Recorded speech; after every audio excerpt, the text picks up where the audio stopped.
कैसे हैं बेटा आप सब। उम्मीद करता हूँ आप सब बहुत अच्छे होंगे। बेटा जैसे आपने अभी पढ़ा ही है थंबनेल में, हम ये जो डिसोल्यूशन चैप्टर है हमारे पास, क्योंकि बोर्ड एग्जाम्स आ रहे हैं तो हमने एक सीरीज शुरू की हुई है जिसमें जितने भी चैप्टर्स हमारे पास हैं अकाउंट्स में, उसमें स्कैनर के पास्ट ईयर में जितने भी क्वेश्चंस आए हुए हैं, आपके बुक के पीछे स्कैनर बेटा गिवन रहता है। उसमें ना पास्ट ईयर के क्वेश्चंस गिवन रहते हैं, तो उनका सॉल्यूशन और प्लस वीडियो में आपको चैप्टर के एक्सप्लेनेशन, दोनों चीज़ें ही मैं डील कर रहा हूँ। फॉर बेटर व्यूइंग पर्पस आप इसको 1.5x पे, 1.2x, 7x, 2x जहां पर आप उसको देखना चाहे वो देख सकते हैं। आप इस वीडियो को थोड़ा फास्ट देखेंगे तो आप ही के लिए अच्छा रहेगा, बट जहां पर आपको ना समझ आए या थोड़ी दिक्कत हो वहां पर आप इसको स्लो करके भी देख सकते हैं। बेटा मेरी कोशिश रहेगी इस वीडियो के अंदर एक थंबनेल यहाँ पर मैं कहीं ऐड कर दूं कि जो इस चैप्टर का कंसेप्ट है आप उस वीडियो में देखकर इस चैप्टर का कंसेप्ट सीख सकते हैं। फिलहाल इस पर्टिकुलर वीडियो में स्कैनर के जितने भी क्वेश्चंस हैं उनका मैं सॉल्यूशन डील करने वाला हूँ। इस वीडियो को देखने का बेटा बेस्ट तरीका ये है कि क्वेश्चन आपके सामने आ गया, आप अभी इस वीडियो को पॉज कर दो, आप खुद से सॉल्व करने की कोशिश करो if you are aware about the basics of the chapter dissolution. और अगर आपको डिसोल्यूशन के बेसिक्स नहीं आते हैं तो पहले आप वो वाली वीडियो देखो, डिसोल्यूशन के बेसिक्स सीखो समझो।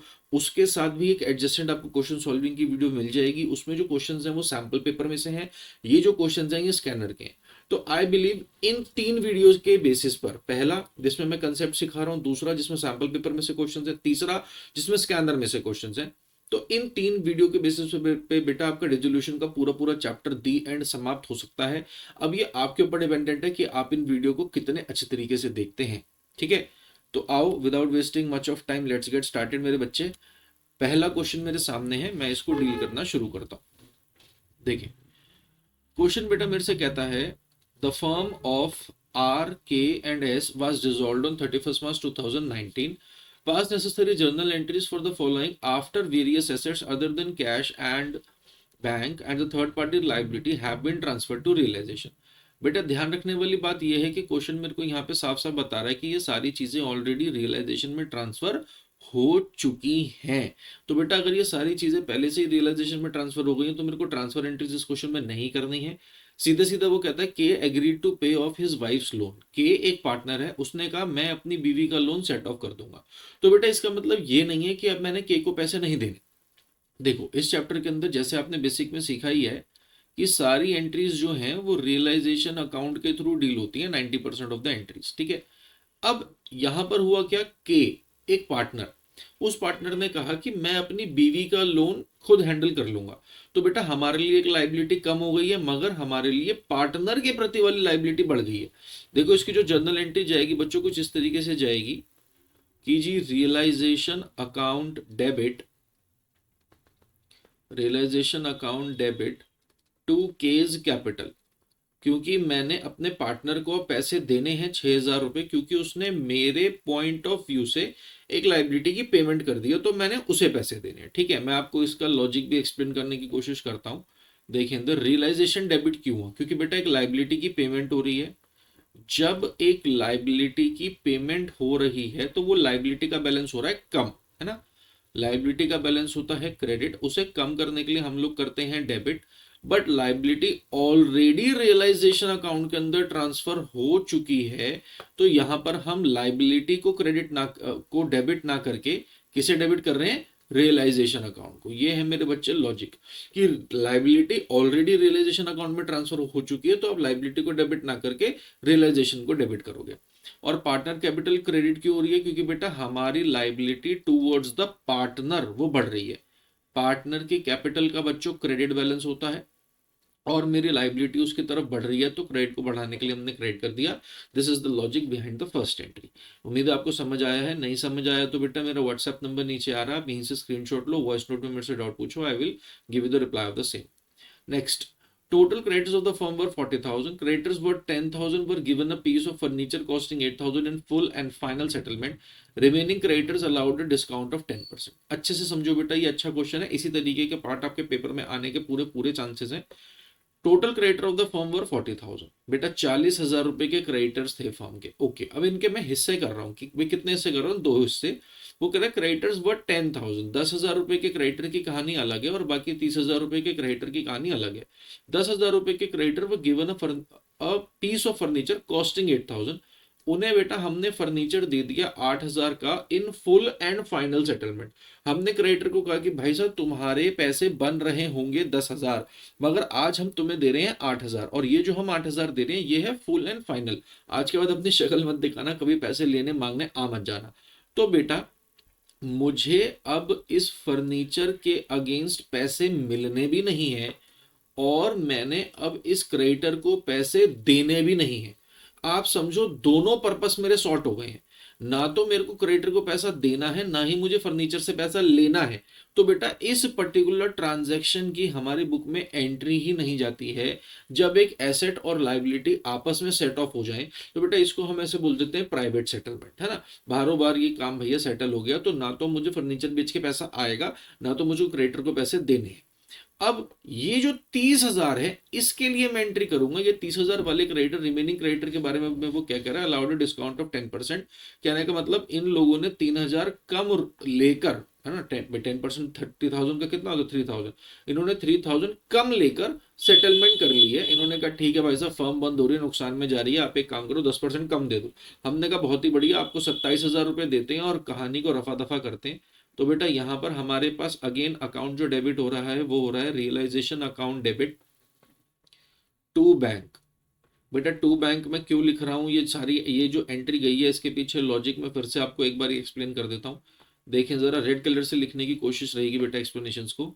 रियलाइजेशन अकाउंट डेबिट बेटा इसी वाले लॉजिक से हो रहा है जो मैंने आपको यहाँ पे बताया था कि लाइबिलिटी की पेमेंट हो रही है, क्रेडिटर इज अ लाइबिलिटी, और लाइबिलिटी की जब पेमेंट होती है तो लाइबिलिटी का बैलेंस क्रेडिट होता है, क्रेडिट को कम कर रही है तो डेबिट करना चाहिए, मगर वो लाइबिलिटी ऑलरेडी रियलाइजेशन में ट्रांसफर हो चुकी है, इसलिए लाइबिलिटी को डेबिट ना करके हम रियलाइजेशन को डेबिट कर रहे हैं। ठीक है, ये लॉजिक तो इस चीज का हो गया।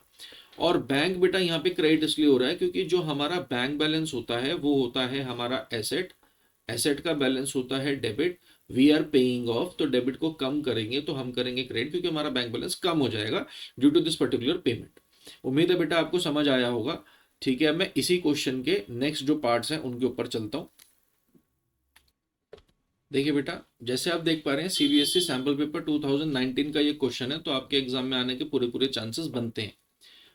पॉइंट नंबर 3 कहता है a machine that was not recorded in the books was taken over by K at 3,000 whereas it's expected value was 5,000। बेटा एक मशीन थी हमारे पास जो के अपने घर ले गया, तो मैं अब उस मशीनरी को फ्री फंड में तो देखो उठा के को लेके जाने नहीं दूंगा ना, दिस इज क्वाइट ऑब्वियस। मैं के से क्या कहूंगा कि के भाई एक बात समझो, मैंने आपको कुछ भी पैसे देने थे, लेट अस से फॉर एन एग्जांपल मैंने के को 1 लाख रुपए देने थे क्योंकि उसकी फर्म में कैपिटल 1 लाख रुपए थी।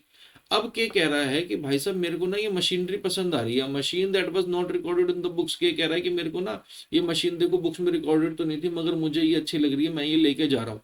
कितने में लेके जा रहा है बेटा, के ये मशीनरी लेके जा रहा है 3,000 में, whereas it's expected value was 5,000, value 5,000 की थी। बेटा हमें लग रहा है वैल्यू 5,000 थी, मगर के उसको सेटल कितने में कर रहा है, 3,000 रुपए में। आप समझो मेरी नजर में उस मशीनरी की वैल्यू 5,000 थी, मगर जब के उसको 3,000 रुपए वैल्यू कर रहा है तो वो 1 लाख में से 3,000 रुपए का हिसाब इसमें से सेटल करने की हामी भरता है। वो कहता है ठीक है, what I can do is I can pay the remaining 97,000।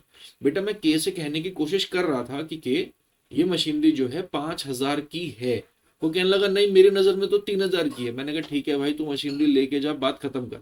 तो बेटा जब वो 3,000 रुपए ही सेटल करा रहा है तो यहाँ पर अमाउंट 3,000 रुपए ही जनरल एंट्री में रिकॉर्ड होगा।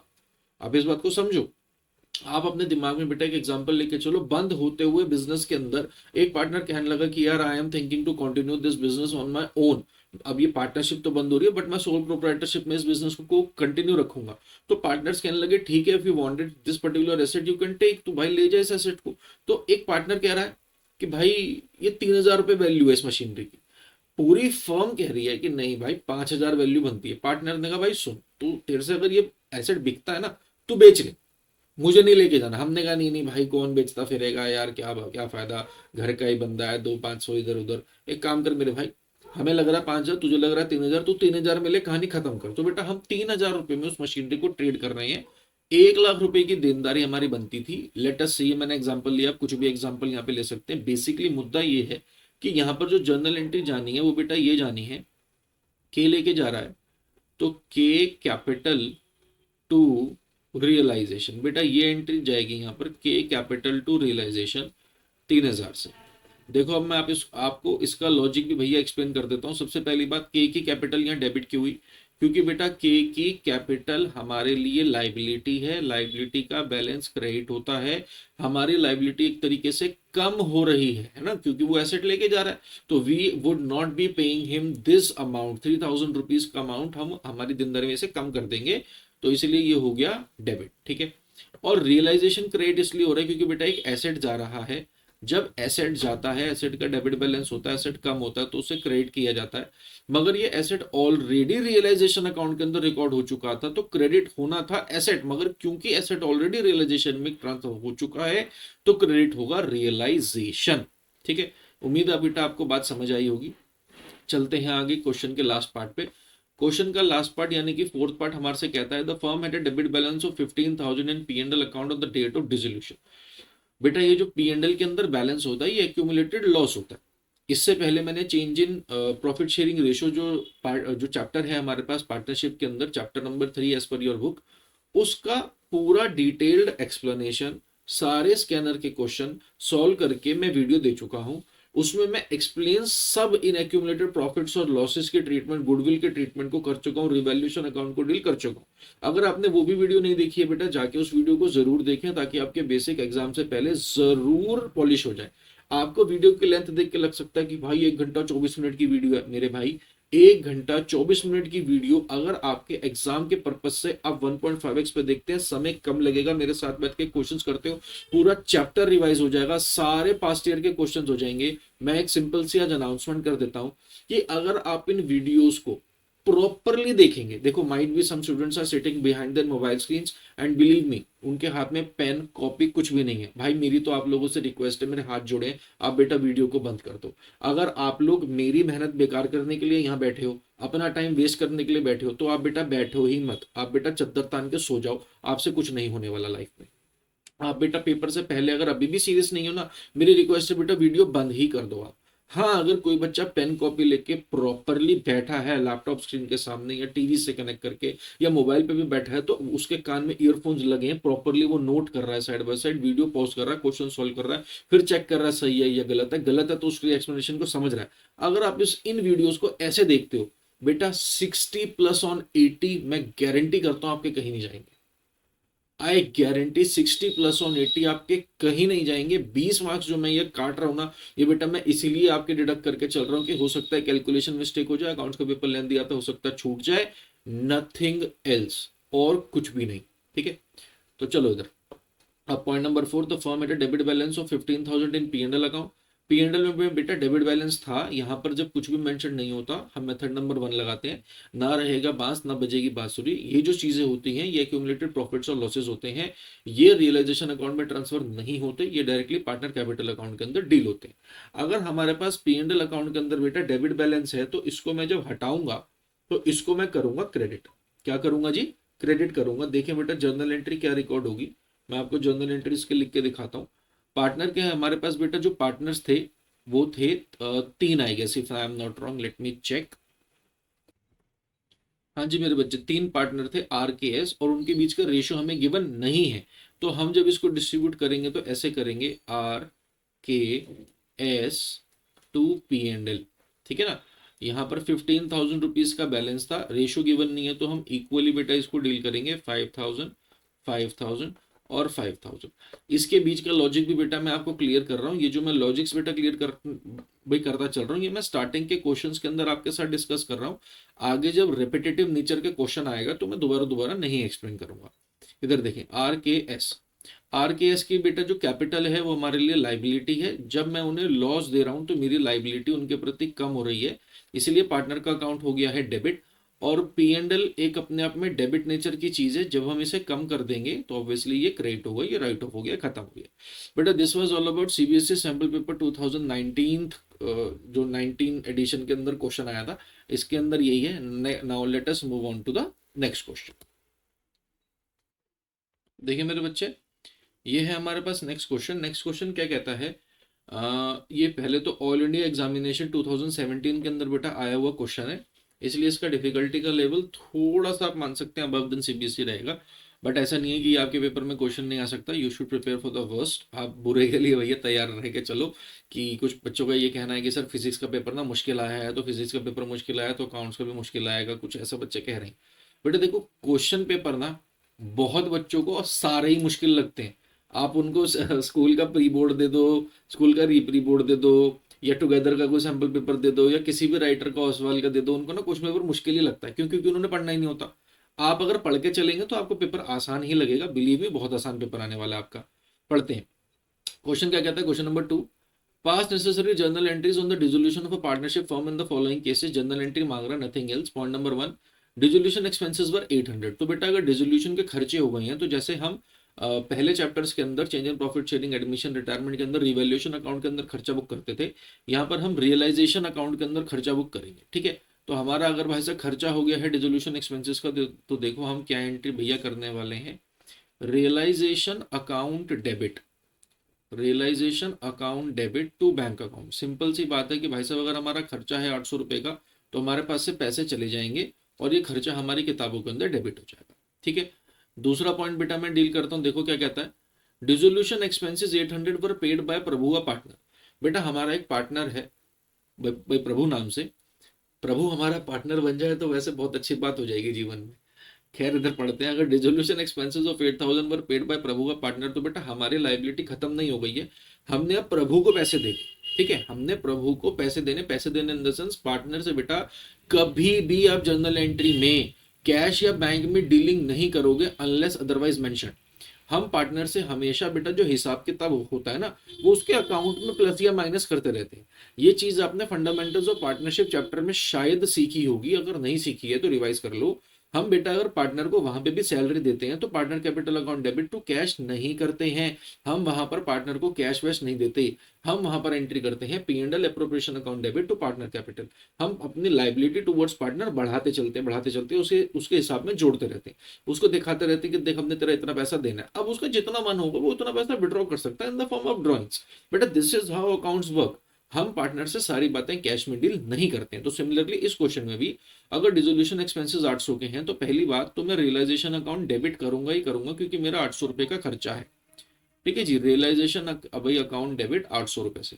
अब यहाँ पे मैं टू बैंक इसीलिए नहीं लिख रहा मेरे बच्चे, क्योंकि ये पैसे मेरे पास से गए नहीं है। ये पैसे पे कर दिए प्रभु और पार्टनर ने। तो मैं यहाँ पे रिकॉर्ड कर रहा हूँ कि मेरी liability towards that particular partner बढ़ गई। तो मैं यहाँ पर एंट्री ये करूंगा, रियलाइजेशन अकाउंट डेबिट टू प्रभु। ठीक है जी? 800 रुपए मैंने रियलाइजेशन में खर्चा बुक कर लिया और प्रभु के प्रति अपनी लाइबिलिटी मान ली है।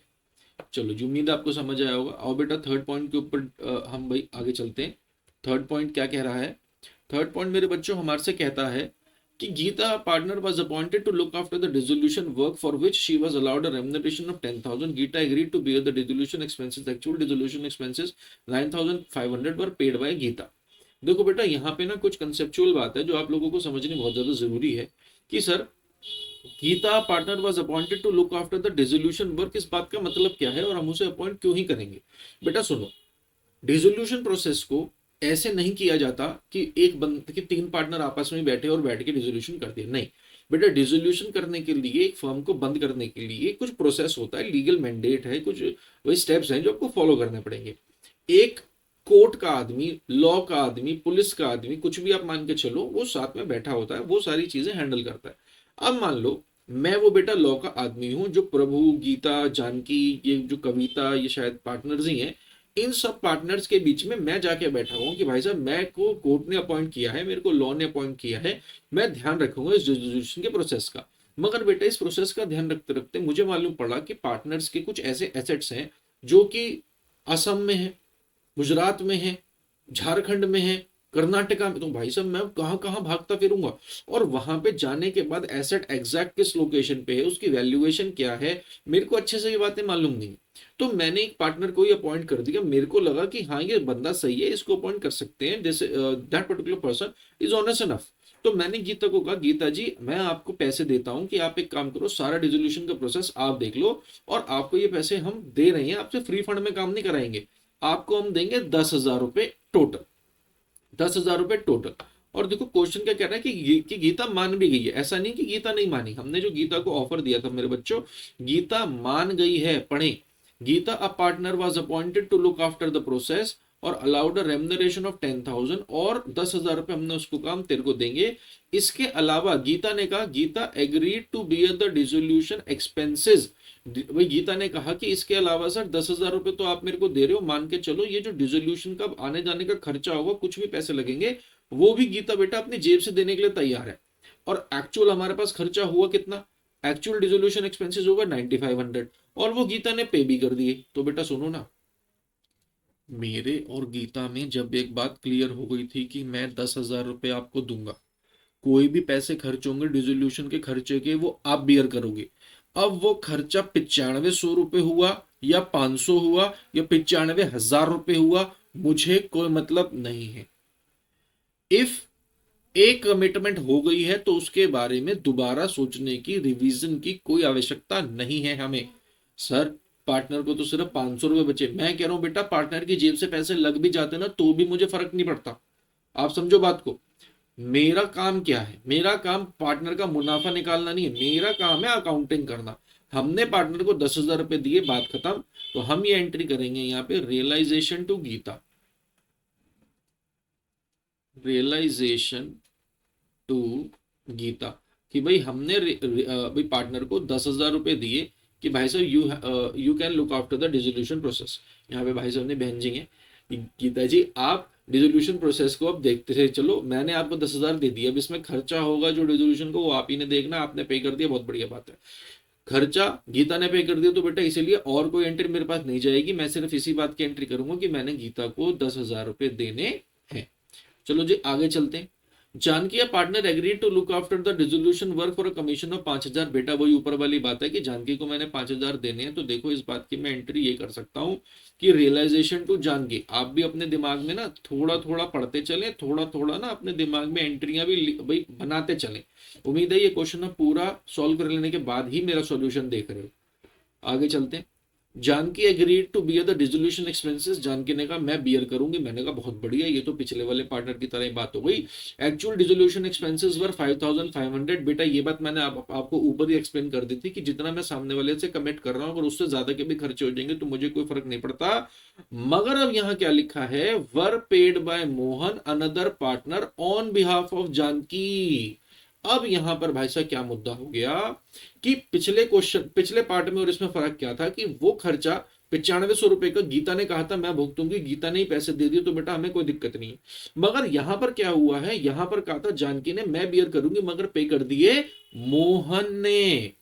तो बेटा जैसे एक घर में अगर दो बच्चे हैं और वो आपस में लड़ पड़ते हैं, तो पिताजी की या माताजी की ये ड्यूटी रहती है कि वो उनके बीच के झगड़े को सुलझाएं। सिमिलरली यहाँ पर जो पिता माता वाली ड्यूटी है बेटा वो फर्म निभा रही है। और ये जो दो बच्चे हैं, ये दो पार्टनर्स हैं, ये दो पार्टनर्स बेटा आपस में पैसे का कुछ हिसाब गलत कर बैठे हैं। खर्चा पे करना चाहिए था जानकी को, पे कर दिया मोहन ने, तो बेटा ये आपस में लड़ ना पड़े, फर्म वैसे ही बंद हो रही है, डिसोल्यूशन भाई साहब चल रहा है, तो इनके बीच में सेटलमेंट हम कर देते हैं। हम बेटा कैसे भाई सेटलमेंट करेंगे, हम देखो मोहन से पैसे, मोहन ने जो पैसे खर्च कर दिए, मोहन को पैसे हम बेटा दिलवाएंगे जानकी से। हम यहां पर एंट्री करेंगे जानकी टू मोहन। हम यहाँ पे कहेंगे जानकी जी आपसे हमने 5,500 रुपए ले ली हैं 5,500 और मोहन को दे दी है 5,500, ताकि कल को आप दोनों दोबारा लड़ो ही ना, आपको कुछ करने की जरूरत नहीं है, हमने कर दिया, हमने कर दिया। आप सुनो ना क्या होता है, दो भाई बहन आपस में भाई लड़ रहे हैं, मान लो किसी भी चीज को लेके, लेटर से अस्लाइज ऑफ भाई पिज्जा, घर में भाई पिज्जा आया, दोनों भाई बहन लड़ रहे हैं, मेरे को कम मिला, मेरे को ज्यादा मिला, तो पेरेंट बीच में आता है ना, पेरेंट कहता है अब देखो ये ठीक है, ये जो मैंने कर दिया ये ठीक है, अब इसके अलावा कोई कुछ नहीं कहेगा, दोनों बच्चे शांत हो जाते हैं, वो वाली बात है। तो यहाँ पर पेमेंट 5,500 की मोहन ने कर दी थी, हमने मोहन के कैपिटल को क्रेडिट कर दिया, मोहन के कैपिटल को बढ़ा दिया, जानकी की कैपिटल को कम कर दिया, वहां से पैसे लेकर दूसरे को दे दिए, तो ये हो गई बेटा सेटलमेंट, डरने घबराने वाली बात नहीं है।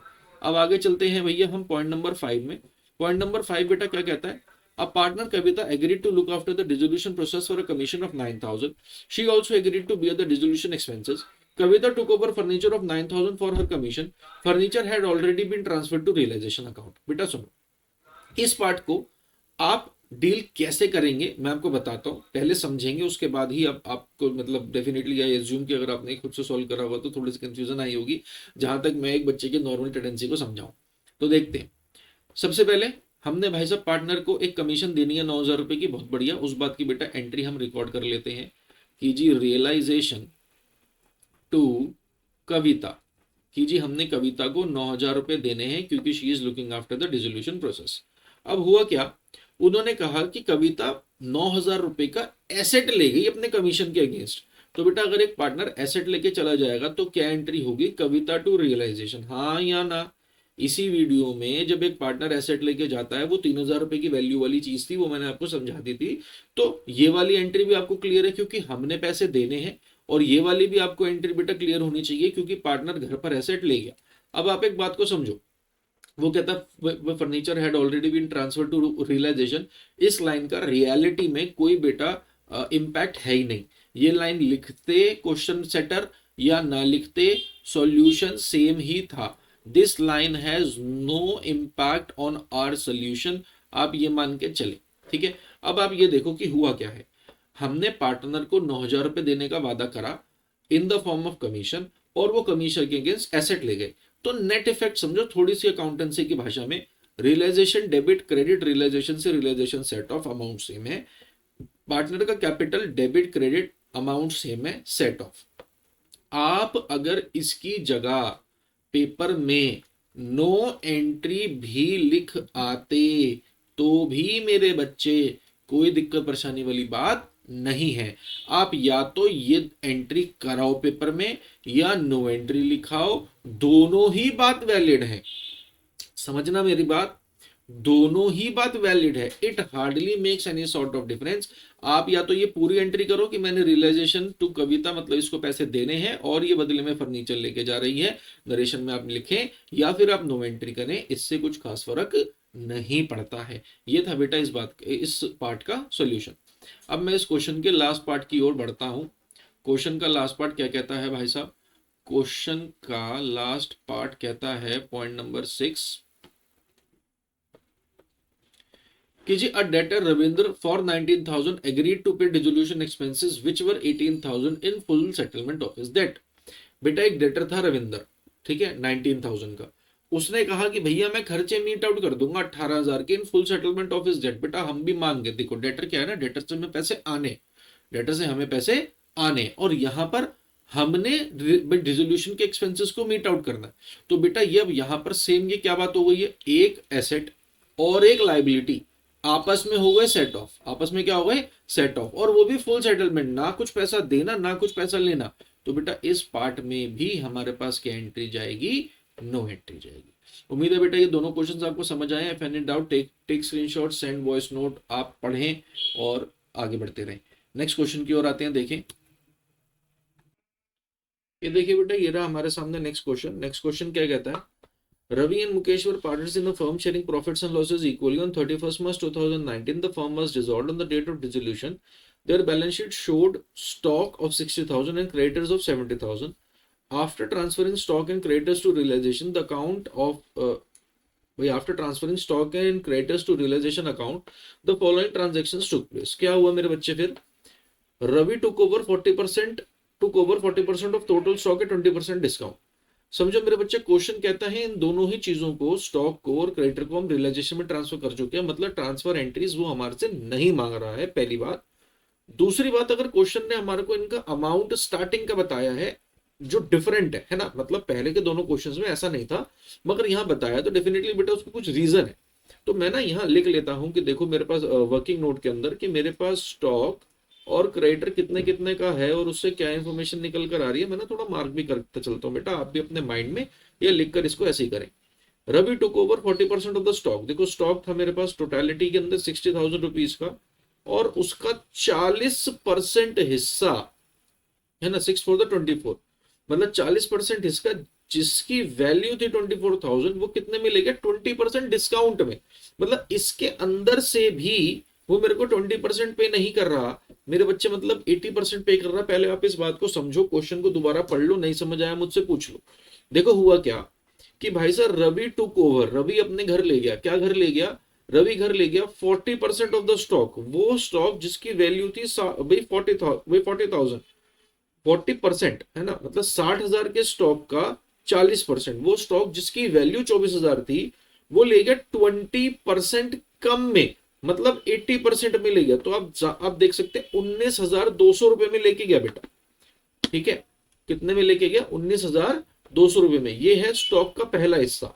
तो देखिए अगर एक पार्टनर स्टॉक लेके चला गया 19,200 में, तो मैं एंट्री अपने पास क्या करूंगा? Ravi to realisation, Ravi to realisation कि भाई साहब रवि के कैपिटल में से अब 19,200 रुपए मुझे उसे नहीं देने हैं। पार्टनर की कैपिटल का बैलेंस क्रेडिट होता है, मगर वो यहाँ कम हो रही है तो मैंने डेबिट कर दिया। और एसेट मेरे पास से चला गया, एसेट को का बैलेंस डेबिट होता है, उसे कम करने के लिए क्रेडिट करना था, मगर ये एसेट ऑलरेडी रियलाइजेशन में ट्रांसफर हो गया तो मैंने रियलाइजेशन को क्रेडिट करा, एसेट को क्रेडिट नहीं करा। ये थी बेटा पहली एंट्री, रवि टू रियलाइजेशन। दूसरा भाई साहब कंसेप्ट समझते हैं। दूसरा कंसेप्ट क्या कहता है? दूसरी लाइन हमारे पास कहती है 30% of total stock was taken over by creditors of 20% in full settlement। देखो बेटा 30% of total stock, stock total कितना था? 60,000। अच्छा जी, 60,000 का 30% मतलब 18,000 रुपए के स्टॉक को क्या हो गया? was taken over by creditors of 20,000 in full settlement of their claim। बेटा क्रेडिटर ले गया, क्रेडिटर ने अपना 20,000 रुपए का अकाउंट जो है 18,000 रुपए के स्टॉक से सेट ऑफ कर दिया। तो बेटा इसको हम क्या बोलते हैं? इसको बोलते हैं प्राइवेट सेटलमेंट। और प्राइवेट सेटलमेंट की हमारे पास कोई भी रिकॉर्डिंग नहीं होती। ये मैंने आपको पहले भी बात बताई है कि अगर एक एसेट और एक लाइबिलिटी का आपस में सेटलमेंट हो जाए, इस चीज को हम रिकॉर्ड नहीं करते, इसको हम बोलते हैं प्राइवेट सेटलमेंट। क्या बोलते हैं? Private settlement. एक एसेट और लाइबिलिटी आपस में सेट ऑफ हो गई, अब हमें इस बात से कोई मतलब नहीं है। फॉर रेफरेंस पर्पस मैं आपको बता दूं, किसी भी चीज का टोटल होता है 100%, 40% यहाँ पे डील हो चुका है, रवि लेके जा चुका है स्टॉक को, और 30% क्रेडिटर लेके जा चुका है। Now we are left with कितने परसेंट? 100 में से 70 गए, 30% हमारे पास बच गए, ठीक है। अब देखो इस 30% स्टॉक, रिमेनिंग स्टॉक को क्या हुआ? वह sold for cash at a profit of 25%। मतलब बचा कितने का था? 18,000 रुपए का स्टॉक बचा था, इसको हमने सेल कर दिया, बेच दिया। कितने में बेच दिया? 25% के मुनाफे पर। तो बेटा आप 18,000 का जब 25% निकालोगे वो आएगा 4,500, ठीक है। इसको हमने बेच दिया मुनाफे पे, कहने का मतलब इसको हमने 22,500 में बेच दिया फॉर कैश। लिखा भी है क्वेश्चन में, वाज सोल्ड फॉर कैश। तो देखो जी इस बात की एंट्री हमारे पास क्या आ जाएगी? Third entry, cash to realisation. Cash to realisation कि मेरे पास पैसे आ गए हैं। कितने पैसे आ गए हैं जी? 22,500 रुपए। और कैसे आए 22,500? क्योंकि मैंने अपने स्टॉक को बेच दिया है, मैंने अपने स्टॉक को बेच दिया है 22,500 में, इसलिए बेटा ये यहां आ गया। उम्मीद है अब आपको बात समझ आ गई होगी, ठीक है। चलो जी आगे चलते हैं। मेरे पास जो स्टॉक बचा था उसको 25% मुनाफे पे मैंने बेच दिया। अब आगे क्वेश्चन क्या कह रहा है? Remaining creditors. क्वेश्चन जादुई हो गया यहां पर। यहां पे उसने शब्द लगा दिया बेटा रिमेनिंग क्रेडिटर। यहां पे रिमेनिंग का मतलब क्या है? आप इधर देखें, क्रेडिटर जो थे हमारे पास 70,000 रुपए के, उसमें से 20,000 रुपए के क्रेडिटर तो ऑलरेडी जा चुके हैं। क्या समझे? है ना। अब अगर यहां पर मैं क्वेश्चन बेटा बनाता और बच्चों से गलती कराने का मेरा अंदेशा होता कि बच्चे गलत करें, मैं ये चाहता अगर, तो मैं पता क्या करता? मैं यहाँ पे ये शब्द रिमेनिंग लिखता ही नहीं। काफी ज्यादा बच्चे फंस जाते बेटा इस बात से। यहाँ पे तो रिमेनिंग लिख दिया ना उसने, तो आपका ऊपर मानो एक प्यार सा कर दिया, एक एहसान सा कर दिया है। अगर क्वेश्चन ये लिख देता कि भैया creditors were paid in cash at a discount of 10%, तो बहुत सारे बच्चे ये मान लेते कि 70,000 का क्रेडिटर था और 70,000 के क्रेडिटर को हमने 7,000 रुपए नहीं दिए, तो हमने 63,000 दे दिए क्रेडिटर को, जो कि अपने आप में गलत है।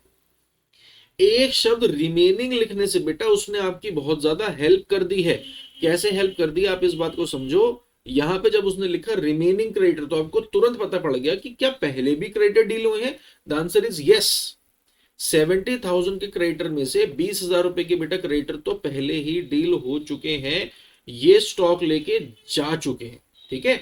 अब यहाँ पे जो भाई साहब क्रेडिटर बचे वो बचे 50,000 रुपए के, और वर paid in cash at discount of 10%, कहने का मतलब 5,000 रुपए हमने इन्हें कम पे करे, तो बेटा we would be paying them 45,000 rupees. और जब हम इन्हें पे कर रहे हैं मेरे बच्चों, तो मेरे पास एंट्री जाएगी रियलाइजेशन टू कैश या फिर बैंक, जो भी आप लिखना चाहें, मैं कैश लिख रहा हूं क्योंकि क्वेश्चन में कैश या बैंक नहीं लिखे। रियलाइजेशन टू कैश कितना लिखेंगे भाई साहब, यहाँ पर हमने पेमेंट करी है 45,000, ठीक है। कितनी पेमेंट करी है जी हमने, 45,000। अगर आप लोग यहाँ पर इस बात को समझ गए हैं कि रिमेनिंग वर्ड की इंपॉर्टेंस क्या है, तो फटाफट भाई साहब कमेंट बॉक्स के अंदर यस लिख दो मेरे बच्चों। मुझे भी मालूम रहेगा कि किस किस ने वीडियो ढंग से देखी, किसी ने 2x पे करके या फटाफट अपनी एंट्रीज टैली करके तो नहीं आंसर भाई बढ़ा दिया। अगर आपने ये चीज समझ ली है तो फटाफट यस लिख दें, ताकि पेपर में आप ऐसी मिस्टेक ना करें। बेटा आप देख सकते हैं ये क्वेश्चन सीबीएसई 2019 में आया था। अब हम चलते हैं नेक्स्ट ऐसे ही क्वेश्चन पे जो सीबीएसई में पहले आ चुका हो। देखिए बेटा नेक्स्ट क्वेश्चन, तरीका वही अपनाएगा कि भैया क्वेश्चन आ गया बस वीडियो पॉज कर दो, पूरा सॉल्व करो, उसके बाद समझना। बेटा this is how you can excel in your exams. Kindly kindly ऐसा ही करें जैसे मैं बता रहा हूं। चलें, उम्मीद है आपने आंसर निकाल लिया है। Now I am dealing with the solution part. Read करते हैं बेटा। Ravi Shankar and Madhur were partners in the firm sharing profits in the ratio 7:2:1 on 31st March 2018 the firm were dissolved. बेटा यहां से पता पड़ता है ये क्वेश्चन डिसोल्यूशन का है। After transferring sundry assets other than cash in hand and cash at bank and third party liabilities in the realization account, the following transactions took place। ठीक है भाई साहब, वो ट्रांसफर एंट्रीज नहीं मांग रहा। क्या कहता है बेटा, 4 पॉइंट हमारे पास उसने दिए हैं। सीबीएसई 2019 में क्वेश्चन आया, ये क्वेश्चन भाई आया हुआ है। क्वेश्चन कहता है pass necessary journal entries for the above transaction in the books of Ravi Shankar and Madhur. पहला पार्ट क्या है, debtors amounting to 1,40,000 were handed over to a debt collection agency which charged 5% commission. The remaining debtors were 47,000, out of which debtors of 17,000 could not be recovered because the same became insolvent। देखो बेटा, हमारे पास debtors इस question में total है कितने, इस बात को लेके भी बच्चों को कंफ्यूजन हो जाती है। तरीके से समझो, क्वेश्चन कह रहा है debtors amounting to 1,40,000 were handed over to a debt collecting agency. कहने का मतलब अगर मैं यहां पर अपनी साइड से एक छोटा सा कॉमा बना दूं तो यहां पे वर्ड टोटल नहीं कह रहा, वो आपसे ये बिल्कुल भी नहीं कह रहा कि टोटल डेटर्स 1,40,000 रुपए के थे। आप समझ रहे हो मेरी बात। क्वेश्चन आपसे ये कहने की कोशिश कर रहा है कि डेटर्स 1,40,000 के तो हमने एजेंसी को दे दिए, और द रिमेनिंग डेटर्स, कहने का मतलब टोटल डेटर्स हमारे पास इस क्वेश्चन में पॉइंट नंबर 1 के अंदर गिवन है 1,87,000। समझे, 140 जो डेट कलेक्टिंग एजेंसी को दे दिए और 47 अलग। इस तरीके से आप इस क्वेश्चन को सॉल्व करना। कई बच्चे गलती क्या करते हैं कि 1,40,000 जो डेटर्स दिए थे डेट कलेक्टिंग एजेंसी को, 40,000 उसके अंदर जुड़ा हुआ है। बेटा ऐसा नहीं है, 40,000 अलग है और 1,40,000 अलग, ठीक है। अब देखिए अंदर, the remaining debtors were 47,000, out of which debtors of 17,000 could not be recovered because the same became insolvent। तो पॉइंट नंबर 1 के अंदर हम ये बात समझ गए कि 1,40,000 वाले डेटर तो भाई साहब हमने दिए थे एजेंसी को, और 47,000 वाले डेटर्स जो हमारे ही पास थे, दोनों में अब क्या हुआ है, यहां पे कट गई भाई साहब कमीशन 5%। तो यहां से हमें 7,000 नहीं मिलेंगे, यहां से हमें मिलेंगे 1,33,000। ये बात तो आप पहले समझ लो। दूसरी बात यह है कि भाई साहब 17,000 यहां से हमें रिकवर नहीं हुए हैं, तो यहां से हमें भाई साहब रिकवर कितने हुए हैं, 30,000। ठीक है, read the question once again.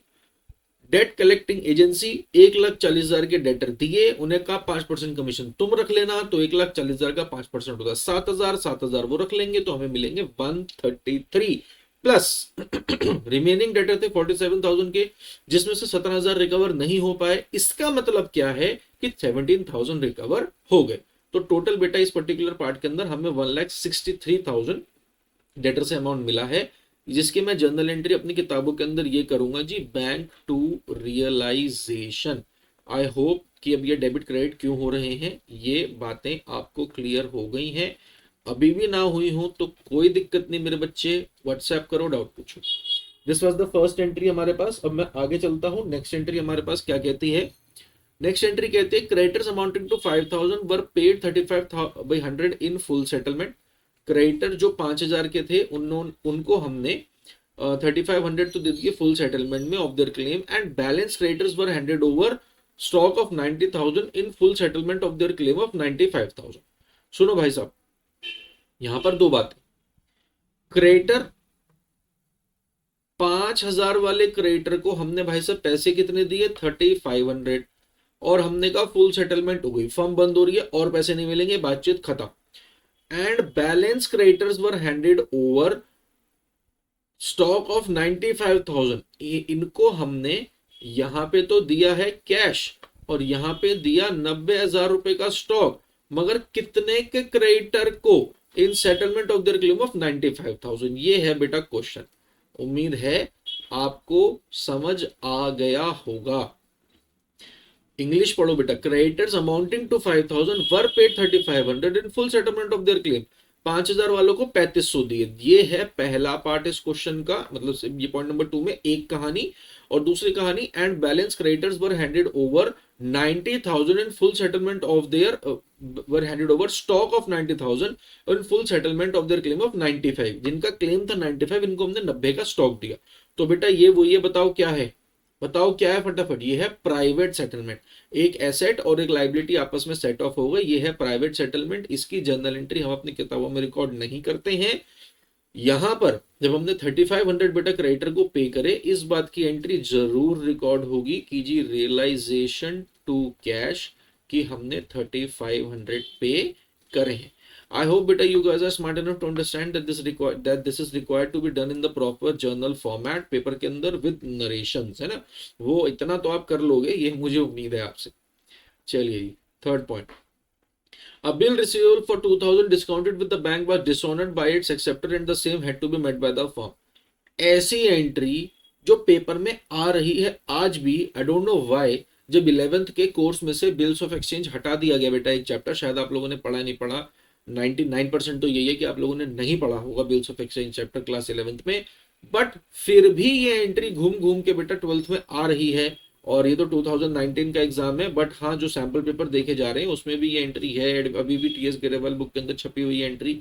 तो या तो इस एंट्री को भी हटा दें या उस चैप्टर को ऐड कर दें। मेरी तो एक सिंपल सी रिक्वेस्ट है, क्योंकि ना बच्चा ये एकदम यहाँ पर ऐसे हो जाता है भाई साहब हक्का बक्का कि सर ये क्या हो गया, ये तो हमने कभी पढ़ा ही नहीं, सुना ही नहीं, ये किस खेत की मूली आई है। तो सुनो बेटा, इसके बारे में मैं आपको थोड़ा सा छोटा सा बताने की कोशिश करता हूँ, ताकि वन सेट फॉर ऑल ये चीजें ये जो बात आई कंसेप्ट आपके दिमाग में बैठ जाए। मुद्दा क्या है, अब बिल रिसीवेबल, एक मान के चलो एक डॉक्यूमेंट है जिसके अगेंस्ट हमें पैसे मिलने थे, ठीक है। Bill receivable for 2,000 discounted with the bank. अब देखो 2,000 रुपीज का बिल रिसीवेबल था, मुझे एक बंदा लिख के दे गया कि सर वो मुझे पैसे देगा। तो मैं भी खुश हो गया, मैंने कहा चलो भाई ठीक है वो मुझे पैसे देगा। मगर बेटा ऑब्वियसली वो पैसे देगा इज अ फ्यूचर टेंस, आज उसके पास पैसे नहीं है, ठीक है। वो 2,000 रुपीज मुझे देगा, ये बात एक डॉक्यूमेंट पे वो लिख के चला गया। अब सच सच बताना, माइंड में फटाफट सोचो ये डॉक्यूमेंट मेरे लिए क्या है, एसेट या लाइबिलिटी। एक ऐसा डॉक्यूमेंट जो कहता है कि भाई साहब मुझे पैसे मिलेंगे फ्यूचर में, प्रूफ है, तो बेटा ये मेरा क्या है, एसेट है। अगर वो कहता है कि सर आज चल रहा है मान लो तीसरा महीना, और वो मेरे से कहता है कि सर आपको पैसे दे दूंगा मैं छठे महीने तक, तो बेटा 3 मंथ्स के लिए ये मेरे पास डॉक्यूमेंट पड़ा रहेगा। अब आपने अभी बताया कि ये एसेट है, मगर 3 महीने के लिए तो ये डेड एसेट हो गया, मेरे लिए बेकार हो गया। मगर बेटा ये एसेट डेड नहीं है। कैसे नहीं है, मैं इस एसेट को गिरवी रख सकता हूं बैंक के पास, इस डॉक्यूमेंट को मैं लेके जा सकता हूं बैंक के पास, और बैंक से कह सकता हूं बैंक जी 3 महीने बाद पैसे मिलेंगे, वो आप रख लेना, मुझे आज नीड है, आप मुझे आज पैसे दे दो। बेटा बैंक यहाँ पे मुझे ऑब्वियसली 2,000 नहीं देगा, कुछ पैसे कम देगा। लेट अस से बैंक ने बेटा मुझे 1,900 रुपीज दिए, तो देखो बैंक खुश है। बैंक क्यों खुश है, क्योंकि 3 महीने बाद उसे 2,000 रुपए मिल जाएंगे। देखो मैं भी खुश हूं, क्यों, क्योंकि मेरे को जल्दी पैसे मिल गए, मेरे को मौके पे पैसे की आवश्यकता थी, वो मिल गए। और जिस भी बंदे ने मेरे को ये बेटा डॉक्यूमेंट दिया था कि वो मुझे पैसे देगा, वो भी खुश है, क्योंकि उसको तो मौके पे 2,000 ही देने, उससे जल्दी किसी पैसे ने नहीं, किसी ने उससे पैसे जल्दी नहीं मांगे हैं। मैं फिर से आपको समझाता हूं। This is bank, this is me, this is mister A. Mister A ने मुझे एक डॉक्यूमेंट दिया था जिसपे लिखा था वो 2,000 रुपए मुझे देगा 3 महीने बाद। मेरे लिए वो एसेट 3 महीने तक डेड एसेट नहीं है, मैं उस एसेट को कैश में कन्वर्ट कर सकता हूं। कैसे, मैं बैंक के पास चला गया, मैंने बैंक को कहा बैंक जी मुझे 2,000 रुपए 3 महीने बाद ए से मिल जाएंगे, अब मेरे को अभी नीड है, कृपा करके आप मुझे कुछ पैसे दे दो। बेटा बैंक ने मुझे 1,900 रुपीज दे दिए। अब देखो यहाँ पर बैंक खुश है क्योंकि 3 महीने बाद उसको 100 रुपए ज्यादा मिलेंगे। यहाँ पर मैं खुश हूं क्योंकि मेरे को ये डेड एसेट नहीं भी ट्रीट हुआ, मुझे मौके पे पैसे मिल गए, मैं इसको अपने बिजनेस में लगा के ग्रो कर सकता हूँ, और शायद 100 रुपए की जो डिफरेंस है उससे तो कहीं ज्यादा मैं अपने बिजनेस में कमा भी सकता हूँ, ठीक है। और ए भी खुश है क्योंकि उससे समय से पहले किसी ने भी पैसे नहीं मांगे। बेटा इस प्रोसेस को बोलते हैं डिस्काउंटिंग ऑफ अ बिल। ठीक है, क्या बोलते हैं? Discounting of a bill. अब यहां पर सारी शक्लें चेंज हो जाती हैं अगर वर्ड आ जाता है डिसऑनर्ड। समझ रहे हो? डिसऑनर्ड, डिसऑनर्ड कहने का मतलब मौके पे बैंक को ए ने पैसे नहीं दिए, बस भाई साहब मच गया कलेश। मौके पे बैंक को ए ने पैसे नहीं दिए, बस बेटा यहां दिक्कत हो गई। ए ने पैसे नहीं दिए तो बैंक हंसता हंसता, अब तो भाई साहब बैंक हंस नहीं रहा, बैंक थोड़ा सा उदास हो गया है। और बेटा मैं तो रोने लग गया हूं। मैं आपको उस बात का रीजन बताता हूं मैं क्यों रोने लग गया हूं। बैंक क्यों नहीं रो रहा? क्योंकि बेटा बैंक तो मेरे बैंक अकाउंट में से 2,000 रुपए माइनस कर ही लेगा। बैंक का नुकसान नहीं हुआ है, ये मेरी बात समझना। ये बैंक का नुकसान नहीं है, बैंक तो मेरे खाते में से 2,000 रुपए निकाल ही लेगा। जब मैंने ये बिल डिस्काउंट कराया होगा, बैंक तो इतना स्मार्ट है, अगर ये ज्यादा अमाउंट रहा होता 20,000, 2 लाख, 50 लाख, बट्सो एवर, बैंक उतने की मेरे पास सिक्योरिटी रखवा लेता। समझ रहे हो? तो बैंक के हाथ तो भाई साहब पक्के हैं। बैंक तो थोड़ा सा उदास इसलिए हुआ है कि अब मेरे बारे में सोच के उदास हो गया वो। अब मैं तो रो रहा हूं क्योंकि मेरे खाते में से पैसे डिडक्ट हो गए हैं। ये वाली बात है मेरे भाई। अब मैं मान के चल रहा हूँ कि ठीक है भाई साहब, अब फिर क्या करें, कोर्ट कचहरी का सहारा लेंगे, एक के ऊपर केस करेंगे और क्या करेंगे, ये वाली बात है। ठीक है, अब मैं यहाँ पे रो रहा हूँ क्योंकि मेरे खाते में से पैसे चले गए हैं और मेरे पास जो एसेट था वो गिरवी बैंक के पास रखा हुआ है, उसमें से पता नहीं क्या मिलेगा क्या नहीं मिलेगा, मैं परेशान हो रहा हूँ। अब इस बात को हम समझते हैं कि सर इस कहानी में से हमारे लिए क्या जर्नल एंट्री निकल कर आती है, वो पढ़ते हैं। अब bill receivable for 2,000 discounted with the bank, जो हमने पहले बैंक से एडजस्ट कर लिया था उसके अगेंस्ट जो भी पैसा मिला वो क्वेश्चन में मेंशन नहीं है क्योंकि वो हमें जानना भी नहीं है। वो कहता है वाज डिसऑनर्ड, वो कहता है ये मुद्दा हो गया कि डिसऑनर हो गया बाय इट्स एक्सेप्टर। कहने का मतलब ए ने एक्सेप्ट करता वो पैसे देगा बट आज वो मुकर के वो पैसे नहीं दे रहा।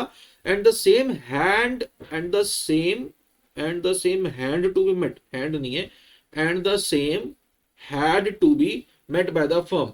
फर्म ने बेटा उसके पैसे देने थे, तो फर्म ने अगर उसके पैसे दिए हैं तो हमारे पास से ऑल इन ऑल बात यह है कि 2,000 रुपए चले गए, तो एंट्री जाएगी रियलाइजेशन टू बैंक कि मेरे अकाउंट में से 2,000 रुपए की मैंने पेमेंट कर दिया। देखो मैं आपको लॉजिक बताता हूँ, बैंक क्यों कम हुआ? क्योंकि बैंक एसेट, एसेट का बैलेंस डेबिट, हमने पेमेंट कर दी, बैंक बैलेंस कम हो गया क्रेडिट। रियलाइजेशन डेबिट इसलिए हुआ क्योंकि ये एक लाइबिलिटी की पेमेंट हुई है, लाइबिलिटी का बैलेंस क्रेडिट, क्रेडिट की पेमेंट कर रहे हैं तो क्या कर देंगे, डेबिट कर देंगे, एंट्री हो गई रियलाइजेशन टू बैंक। ये था बेटा इसका पूरा सार, इसके अलावा कुछ भी अब इसमें समझने के लिए नहीं है। उम्मीद है आपको समझ आ गया होगा। चलिए जी आगे चलते हैं भाई साहब पॉइंट नंबर 4 के ऊपर। पॉइंट नंबर 4 कहता है profit on realisation amounting to 6,000। ये तो बहुत ही अच्छी बात है भाई साहब, रियलाइजेशन में भी मुनाफा हो गया, फर्म बंद करते करते भी कुछ पार्टनर को दे के जा रही है, ये तो बहुत ही बढ़िया बात है। तो एंट्री जाएगी रियलाइजेशन का मुनाफा पार्टनर में बांटने की entry, realisation to R to S to M. ये 6,000 रुपए का बेटा जो प्रॉफिट है ये हम डिस्ट्रीब्यूट कर देंगे इन द रेशियो 7:2:1। तो 7 और 2 9 और 1 10, 10 से डिवाइड करेंगे, this is 600, this is 1,200 and this is 6 7 the 42। ये बेटा जनरल एंट्री हमारे पास जानी है फॉर प्रॉफिट डिस्ट्रीब्यूशन, और ये क्वेश्चन सीबीएसई 2019 में आया था। I hope that you are able to make the most out of it. चलो जी नेक्स्ट क्वेश्चन की ओर चलते हैं। आओ बेटा अब इस क्वेश्चन की ओर चलते हैं। ये वाला क्वेश्चन सीबीएसई 2020 कंपार्टमेंट के एग्जाम में आया हुआ है। देखिए बेटा क्वेश्चन क्या कह रहा है, give the necessary journal entry for the following transactions in case of dissolution of a partnership firm after various assets other than, क्या लिख रहा है भाई क्वेश्चन में, other than cash and bank and third parties liability have been transfer to realisation account. ठीक है जी, तो वही ये चीजें ट्रांसफर हो गई, कहने का मतलब हमें ट्रांसफर एंट्रीज नहीं करनी है। ठीक है भाई साहब, पहला पार्ट क्या है, पहला पार्ट वो कहता है dissolution expenses of 5,000 were paid by the firm. Firm ने भाई साहब पे कर दिया डिसोल्यूशन का खर्चा, बहुत ही बढ़िया बात। ऐसी एंट्री हम पहले भी डील कर चुके हैं आज ही की वीडियो में, तो एंट्री सिंपल सिंपल से जाएगी भाई साहब, रियलाइजेशन टू कैश या फिर बैंक आप इसको लिख सकते हैं। नेक्स्ट एंट्री देखते हैं जी क्या की जाती है, एंट्री नंबर 2। एंट्री नंबर 2 हमारे पास जाती है an unrecorded computer not appearing in the books of the accounts realise 2,200। बेटा एक एसेट था, किताबों में पहले रिकॉर्डेड नहीं था, मगर उससे हमें 2,200 रुपए मिल गए। तो बेटा डिसोल्यूशन चैप्टर के अंदर हमें जो पैसे मिल गए उस बात से मतलब है, तो हम यहाँ पर एंट्री करेंगे जी bank to realisation, that's it, bank to realisation. मेरे पास पैसे आ गए 2,200, कहानी खत्म। अब वो एसेट पहले रिकॉर्डेड था नहीं था इस बात से हमें कोई मतलब नहीं होता है इस चैप्टर में। ओके, नेक्स्ट वो कहता है creditor for 1,40,000 accepted building valued at 1,80,000 and paid to the firm 40,000। बेटा देखो, ये एक अलग सी एंट्री आई, ये एक इंपॉर्टेंट एंट्री आई जो अभी तक हम लोगों ने डिस्कस नहीं करी है, समझ रहे हो। देखो इस पॉइंट को समझो, क्या कह रहा है वो, अ क्रेडिटर ऑफ 1,40,000, क्रेडिटर था भाई साहब 1,40,000 रुपए का। ओके, इसने एक्सेप्ट कर ली बिल्डिंग वैल्यूड एट 1,80,000। हमने इसको बेटा जो बिल्डिंग दी, उस बिल्डिंग की वैल्यू कितनी है, 1,80,000 रुपए। चलो जी, बहुत ही बढ़िया बात है, हमारा तो नुकसान हो गया फिर तो, है ना। यहां तक तो यही समझ आता है कि क्रेडिटर को हमने देने थे 140, बिल्डिंग चली गई 180 की, 40 का नुकसान हो गया। अजी नहीं, क्रेडिटर बहुत अच्छा है। And paid to the firm, creditor ने 40,000 रुपए हमें वापस कर दी। मेरे बच्चे कितना अच्छा क्रेडिटर है देखो। तो हम यहां पर एंट्री सर किस बात की करें, बेटा क्रेडिटर बिल्डिंग ले गया, इस बात की तो एंट्री होती ही नहीं, ये तो प्राइवेट सेटलमेंट है। हाँ, मगर यहां पर मुझे जो पैसे मिले हैं 40,000, उसकी मैं एंट्री बेटा यहां पे करूंगा बैंक टू रियलाइजेशन की। भाई साहब मुझे पैसे मिल गए। देख रहे हो अकाउंट्स में जादू भी होता है, देख रहा है विनोद। यहाँ पे क्या हो रहा है, यहाँ पर ये हो रहा है कि हमारे पास क्रेडिटर से पैसे आ रहे हैं। लो भाई साहब कर लो मजाक, ये है ना, मतलब मजाक नहीं, ये तो एक मतलब अलग से एंट्री, इंपॉर्टेंट एंट्री है कि क्रेडिटर से पैसे आ भी जाते हैं, कि हमने उसको जब एसेट ज्यादा वैल्यू को दे दिया तो जो डिफरेंशियल 40,000 रुपीज से has been paid by the creditor, तो एंट्री गई बैंक टू रियलाइजेशन। चलो जी, इस क्वेश्चन की लास्ट एंट्री की ओर। छोटा सा ही क्वेश्चन था, मेरे को तो आसान लगा, वैसे भी कंपार्टमेंट में था, बच्चों को पास करने की कोशिश करी सीबीएसई ने। आपको कैसे लगा आप भी देखो फटाफट, उम्मीद है आपने भी सारी एंट्री सही करी होंगी। Loss on realization 10,000 was divided between the partner in the partner Subhi और सुधा। अच्छा, एस और एस के बीच में भाई साहब ये बढ़ गया इन द रेशियो 4:1। पहले बेटा इससे पहले वाले क्वेश्चन में हमने प्रॉफिट पार्टनर की एंट्री करी थी, तो पार्टनर के कैपिटल को क्रेडिट करा था क्योंकि हमारी देनदारी उनके प्रति बढ़ रही थी। यहाँ पे बेटा हम डेबिट करेंगे क्योंकि हमारी उनसे लेनदारी बढ़ रही है, सुभी और सुधा टू रियलाइजेशन। ठीक है जी, और definitely this will be distributed in the old ratio which is given in the question. 10,000 will be divided as 8,000 and 2,000।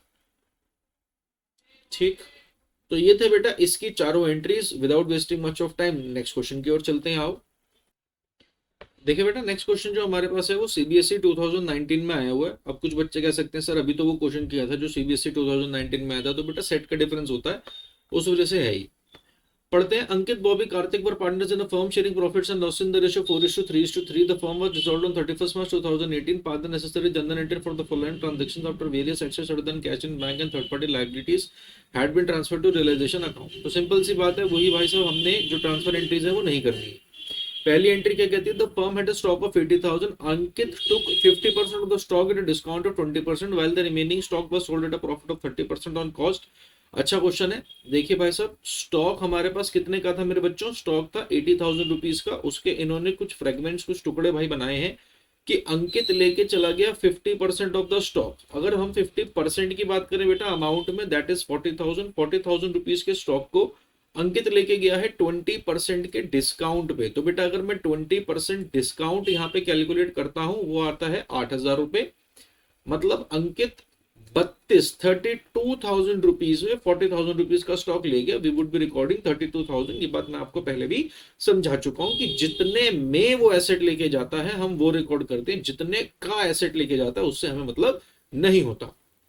While the remaining stock, कहने का मतलब जो रिमेनिंग 40,000 रुपीज का स्टॉक है भाई साहब, उसे हमने बेच दिया है। कितने के मुनाफे पे बेचा है भाई साहब, 30% के प्रॉफिट पे बेचा है। तो भाई साहब यहाँ पे टोटल होता है 12,000 का भाई ये प्रॉफिट, और टोटल जो बन के आता है वो आता है 52,000। अब यहाँ पे दो एंट्रीज बच्चों जाएंगी। पहली एंट्री की अंकित स्टॉक ले गया है, इस बात की बच्चों एंट्री जाएगी अंकित टू रियलाइजेशन, है ना। Ankit capital account debit to realization, कहने का मतलब उसकी कैपिटल में से we would be deducting amount of 32,000 as she has taken over an asset. और 52,000 रुपीज हमें मिल जाएंगे क्योंकि हमने एसेट बेचा है। तो यहाँ पर एंट्री जाएगी बैंक टू रियलाइजेशन। आप कैश भी लिख सकते हैं, इट हार्डली मैटर्स। यहाँ पर हमें 52,000 रुपीज जो है वो स्टॉक बेचकर मिल गए हैं। Okay, coming to the second part of the question, second part हमारे से क्या कहता है, वो कहता है liability under a suit for damages included in creditors for settled at 32,000 as against only 30,000 provided in the books, total creditors of the firm were 50,000। बेटा ये बहुत बहुत बहुत अच्छी एंट्री है। देखो मेरा ये मानना है कि सीबीएसई 2019 के अंदर जो पेपर आया था ना, उसका लेवल सीबीएसई धीरे धीरे बढ़ा रहा था, मेरा ये मानना है पर्सनली। कोविड के बाद सिचुएशन थोड़ी गलत हो गई, आप जानते ही हैं, तो सीबीएसई ने वो लेवल जो वो बढ़ाने की सोच रहा था बढ़ा नहीं पाया, बट कोई बात नहीं, अब देखते हैं आने वाले सालों में क्या होता है। यहां पर क्वेश्चन कहता है total creditors of the firm were 50,000। अगर मैं क्रेडिटर्स की बात करूं तो टोटल क्रेडिटर्स बच्चों मुझको गिवन है, आप ध्यान से समझे, टोटल शब्द यहां मेंशन्ड है। This is again an important entry. Total creditors of the firm were 50,000. A liability under suit for damages included in creditors were settled at 32 as against only 13,000 provided in the books. इस बात का मतलब ये है कि इस creditor के अंदर 50,000 के अंदर 13,000 रुपए के क्रेडिटर जो ऑलरेडी रिकॉर्डेड थे, उनकी सेटलमेंट 32,000 में हुई है। क्वेश्चन ये कह रहा है बेटा, पढ़ें, a liability under suit for damages included in the creditor was settled at 32, settle हुई 32 में, हमने पैसे दिए 32 as against only 13,000 provided in the books, books के अंदर 50, ये 32 के 13 रिकॉर्ड रहते कि हमने 13 देने हैं, मगर दिए गए 32, ये बात है। और रिमेनिंग क्रेडिटर के बारे में बेटा कुछ भी मेंशन नहीं है, तो हम ये मान के चलेंगे कि इनको भी हमने कैश में पेमेंट दी होगी 37, और यहां पर हमारे कैश में गए हैं 32, तो टोटल बेटा यहां पर हमने 69,000 रुपीज की क्रेडिटर को पेमेंट करी है। एंट्री क्या जाएगी, एंट्री जाएगी मेरे बच्चों रियलाइजेशन टू कैश। यहां पर मैं पेमेंट दिखाऊंगा 69,000 से, कि 37,000 के क्रेडिटर को तो मैंने पैसे दिए ही होंगे जो भी बन रहे हैं, और 13,000 के क्रेडिटर को मैंने 32 दिए हैं, तो टोटल मेरे पास जो एंट्री जाती है वो जाती है रियलाइजेशन टू कैश 69,000। ठीक है, मेरे हाथ में बेटा बुक भी है, I am checking the solution as well from the book, ताकि मैं कुछ भी गलत या उल्टा सीधा आप लोगों को ना बता पाऊं, है ना।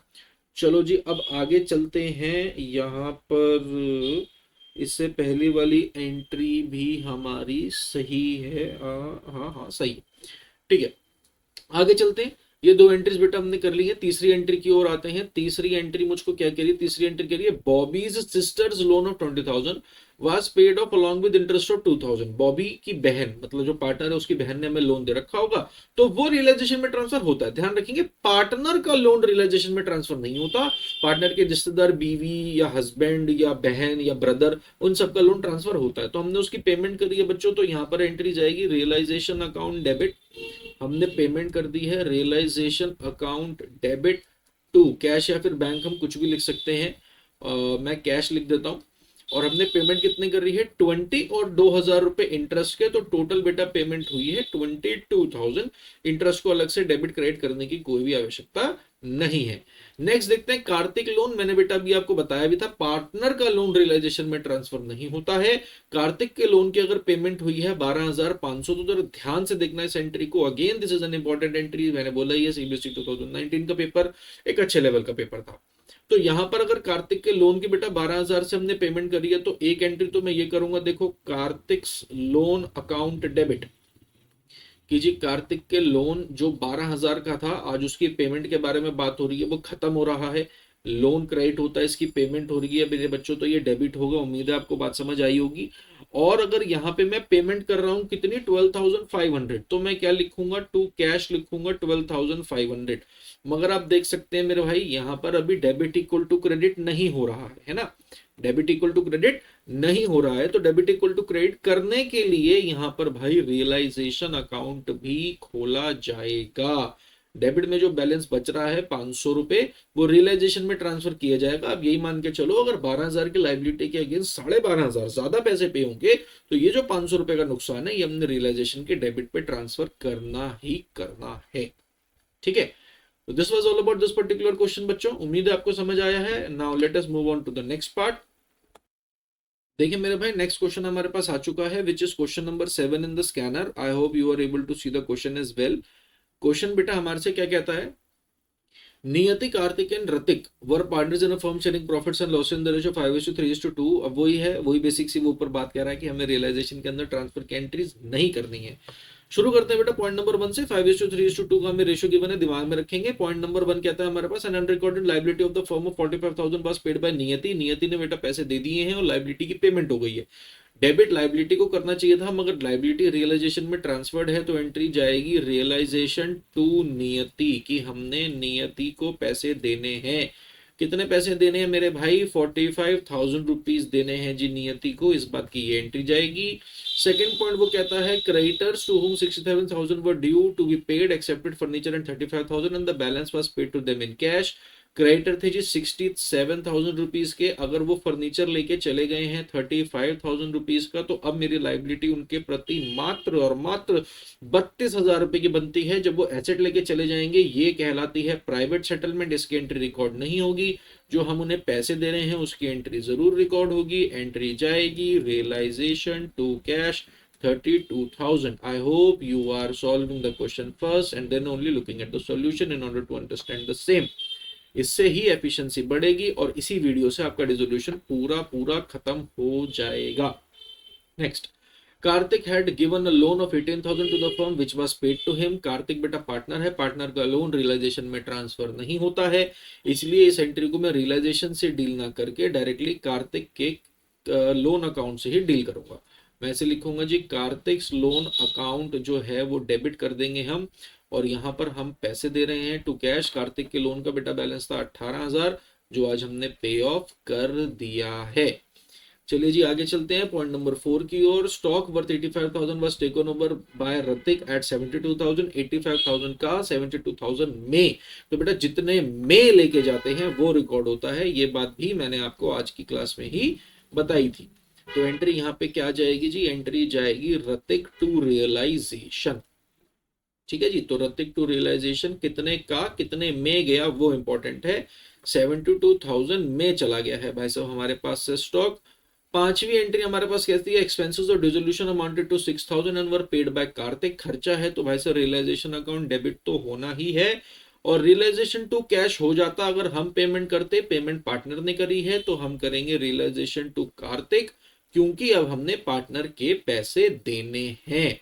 ये एंट्री जाएगी मेरे बच्चे 6,000 रुपीज से। पॉइंट नंबर 6 की ओर चलते हैं। Loss on dissolution amounted to 40,000। Loss हो रहा है मेरे भाई, तो यहां पर हम एंट्री करेंगे NKR। पेपर में बेटा पूरा नाम लिखिएगा, मैं यहाँ पे शॉर्ट फॉर्म में लिख रहा हूं। To realisation, NKR to realisation. जो हमारे पास लॉस है भाई साहब 40,000 रुपीज का, इसको हम बांट देंगे इन द रेशियो 5:3:2। 5 और 3 8 और 2 10। 10 से डिवाइड करेंगे तो ये 4,000 है, तो 4 2 द 8, 4 3 द 12 और 4 5 द 20।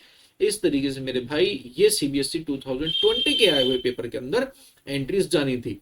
अब जिस भी बच्चे को ये क्वेश्चन आसान लगा है मेरे भाई, अगर आप वीडियो ढंग से देख रहे हो आपको ये आसान लगा है, कमेंट के अंदर पहले भी मैंने कुछ लिखवाया था वो मैं बताने वाला नहीं हूं, जिसने लिख दिया बड़ी बात है।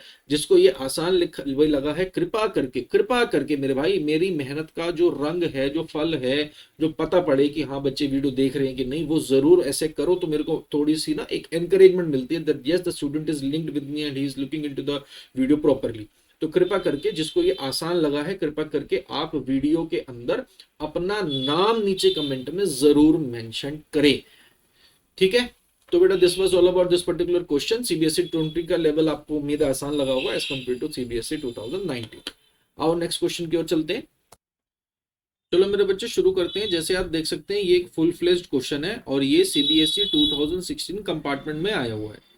बेटा what I feel is that some of you might not be able to have a good look at the question, क्योंकि यहाँ पर मैंने फॉर्मेट्स भी बनाए हैं और मुझे क्वेश्चन भी एक ही साथ देखना है। तो बेटा मेरा एक छोटा सा आपको सजेशन है, अगर अभी तक आपने बुक नहीं खोली थी तो आप बुक के अंदर ये खोल लो क्वेश्चन, ताकि आप एक बेटर व्यू वहां से भी पढ़ के ले सको। ठीक है, और मैं यहाँ पे सॉल्व करता चलूंगा। उम्मीद है कि आपको बढ़िया नजर आ रहा है and I will be solving. अगर आपको नजर नहीं आ रहा तो सॉल्यूशन तो अच्छे से नजर आएगा ही, और क्वेश्चन आप बुक में से रीड कर सकते हैं। ठीक है, having said that now let us move to this particular question. This is the first question जो हम तीनों अकाउंट इसके अंदर बना रहे हैं। अब जो सैंपल पेपर्स का बेटा ट्रेंड देखा गया है, ये दिल्ली 2016 में था, तो अब जो सैंपल पेपर का ट्रेंड देखा गया है वहां पर तीनों चीजें इकट्ठी नहीं मांगी जा रही। बट बेटा वही स्टेटमेंट रहेगी कि kindly prepare for the worst. ऐसा नहीं है कि तीनों नहीं आएंगे पेपर में, ऐसा सीबीएसई ने बिल्कुल नहीं कहा। सीबीएसई ये कर सकता है कि यहाँ पर आपको एंट्रीज काफी देखने को मिल रही है, A B C D E F G तक जा रहा है, ये सीबीएसई कर सकता है कि आपको सी तक की एंट्री दे दे, डी तक की दे दे, 3 या 4 एंट्री दे और तीनों चीजें आपसे बनाने के लिए कह दे, इंक्लूडिंग पार्टनर का लोन अकाउंट। जैसे यहाँ पर भी मेरे को एक पार्टनर का लोन अकाउंट बनाने की आवश्यकता, अब क्वेश्चन देखो देखने के बाद अच्छे से नजर आई है, पहले तो मैंने ऊपर ऊपर से क्वेश्चन रीड किया था, आपके लिए फॉर्मेट बनाया था। तो यहाँ पे मैं पार्टनर का लोन अकाउंट भी आपके लिए बेटा बना रहा हूँ, तैयार कर रहा हूँ। तो कृपया करके आप इस वीडियो को यहीं पॉज करो और चारों फॉर्मेट बना लो। उसके बाद आप मेरे साथ साथ या तो खुद से, या तो मेरे साथ साथ इस क्वेश्चन को सॉल्व कर लो, अगले 2 खुद से कर लेना, या फिर आप इसको अच्छे से पहले खुद ही कर लो और फिर समझ लेना। चलो शुरू करते हैं, ठीक है बेटा। नाउ मेरी स्पीड थोड़ी सी तेज रहेगी, जरा ध्यान से समझिएगा। Following is the balance sheet of Vineet and Yogesh as on 31st March 2015। Balance sheet हमारे को गिवन है, एसेट साइड पे bank stock investment debtor less provision fixed asset P&L का डेबिट बैलेंस है। क्रेडिटर मिसेस विनीत का loan मतलब उसकी बीवी का लोन है, और योगेश ने जो लोन दे रखा था वो भी इन्वेस्टमेंट फ्लक्चुएशन फंड भी है, और कैपिटल्स है विनीत और योगेश की। क्वेश्चन में कुछ इस तरीके की एडजस्टमेंट है, that the firm was dissolved on 31st March 2015, the assets were realized, the liabilities were paid as under. ये सारी चीजें हुई हैं इस तरीके से। Vineet promised to pay Mrs Vineet's loan and took away stock at 20% discount. उसने अपने बीवी का लोन पे करने का प्रॉमिस कर दिया, कहने का मतलब पे ही कर दिया होगा, और वो स्टॉक ले गया है भाई साहब 20% का डिस्काउंट पे। Yogesh took away 90% of the investment 10% के डिस्काउंट पे। सुनील एक डेटर 50,000 का had to pay the amount 3 months after the date of the dissolution. He was allowed a discount of 5% for making payment immediately. उसने 3 महीने बाद पैसे देने थे, उसने आज ही पैसे दे दिए, तो हमने उसको 5% का डिस्काउंट दे दिया है। The remaining debtors were collected in full. Debtor हमारे पास टोटल 2 लाख रुपए में से थे, 2 लाख के ऊपर में से जो 50,000 है उसको तो भैया हमने ऐसे डील करा 5% के डिस्काउंट पे, बाकी 1.5 लाख के 1.5 लाख हमें मिल गए हैं। Creditors were paid 3,50,000 in full settlement of their claim। Creditor 360 के थे, 350 के अंदर उनकी ट्रीटमेंट हो गई है। Fixed assets realise 2,82,000 in the remaining investments realise 7,500। Investment 90% तो ले गया था योगेश पॉइंट नंबर बी में, मगर जो हमारे पास इन्वेस्टमेंट्स बची हैं उनसे हमें 7,500 रुपीज मिल गए हैं। और there was an old furniture which has been written off completely from the books, मगर योगेश भी उसको 4,000 में ले गया। योगेश का किसी काम से में आ रहा होगा, हमारे तो किसी काम का था नहीं। Realisation expenses 2,000 were paid by Vineet ने पे कर दिए थे, तो इस बात से भी हमें जो भी काम करना है वो करेंगे हम। तो देखो बेटा, इस क्वेश्चन को सबसे पहले करते कैसे हैं, मैं आपको सबसे पहले ब्लैक से वो चीजें लिख के दिखाऊंगा जो आपने बैलेंस शीट से डायरेक्टली इन अकाउंट्स के अंदर पोस्ट करनी है। तीनों फॉर्मेट एक साथ बना के काम करना है। शुरू करते हैं। बैंक का बेटा बैलेंस गिवन है, तो मैं यहां लिखूंगा टू बैलेंस BD। मुझे बैंक का बैलेंस गिवन है जी 80,000 रुपीज। और अब मैं यहाँ पे देख पा रहा हूँ स्टॉक है, तो बेटा मैं यहाँ लिख दूंगा टू सन्ड्री एसेट्स। ठीक है, सन्ड्री एसेट्स के अंदर जो सी चीजें आ रही हैं मैं यहाँ लिख दूंगा। स्टॉक है जी, इन्वेस्टमेंट आएगी मेरे पास, और मेरे पास डेटर आएंगे। मैं गलती बिल्कुल नहीं करना चाहता, तो प्रोविजन को तुरंत ही यहाँ पे ट्रांसफर कर रहा हूँ, बाद के लिए नहीं छोड़ रहा हूँ। फिक्स्ड एसेट्स हैं और P&L का डेबिट बैलेंस यहाँ पे जाएगा, तो मैंने यहाँ लिख दिया टू P&L। ठीक है, देखो बेटा ये क्रॉस चैप्टर भाई होता है। If I talk about balance sheet देखो right hand side is the asset side, तो आप रियलाइजेशन के लेफ्ट में एसेट्स को ट्रांसफर करते हो, और बैलेंस शीट की left hand side is the liability side, तो आप रियलाइजेशन के राइट हैंड साइड पे चीजों को भी ट्रांसफर करते हो। क्रॉस में बेटा ये चीजें ट्रांसफर होती हैं। अब मैं अमाउंट्स लिखना शुरू कर देता हूँ। सन्ड्री एसेट्स के अंदर बेटा मेरे पास जो स्टॉक है मैं आउटर कॉलम के अंदर लिख रहा हूँ डायरेक्टली 70,000। इन्वेस्टमेंट है भाई साहब 1 लाख रुपए की। डेटर का मुझको बैलेंस गिवन है 2 लाख रुपीज, और फिक्स्ड एसेट्स का बच्चों मुझको बैलेंस गिवन है 3,80,000। ठीक है, अब जो 40,000 रुपीज का P&L है उसको मैंने बांटना है in the ratio which is given in the question और नॉट। बेटा मुझे क्वेश्चन में रेशो गिवन नहीं है, तो जब कभी भी क्वेश्चन में रेशो गिवन नहीं होता तो हम उसे बराबर बांटते हैं 20,000 एंड 20,000। मैंने ये P&L के डेबिट पे दोनों चीजें बांट दी। ठीक है, अब देखते हैं। मुझे यहाँ पे प्रोविजन को ट्रांसफर करना था 20,000 रुपए, वो भी बेटा मैंने ट्रांसफर कर दिया। अब मैं लाइबिलिटी साइड पे शिफ्ट हो रहा हूँ। लाइबिलिटी साइड पे भैया क्रेडिटर्स हैं, तो मैं ऐसे लिख रहा हूँ बाय सन्ड्री लाइबिलिटी। जोन से भी भाई मैं लाइबिलिटीज ट्रांसफर कर रहा हूँ। एक तो मेरे पास क्रेडिटर्स हैं, ओके। नेक्स्ट है मेरे पास मिसेज वी का लोन है ना, मिसेज वी लोन मेरे पास है, और योगेश के लोन के लिए मैं यहाँ लिख रहा हूँ बाय बैलेंस BD।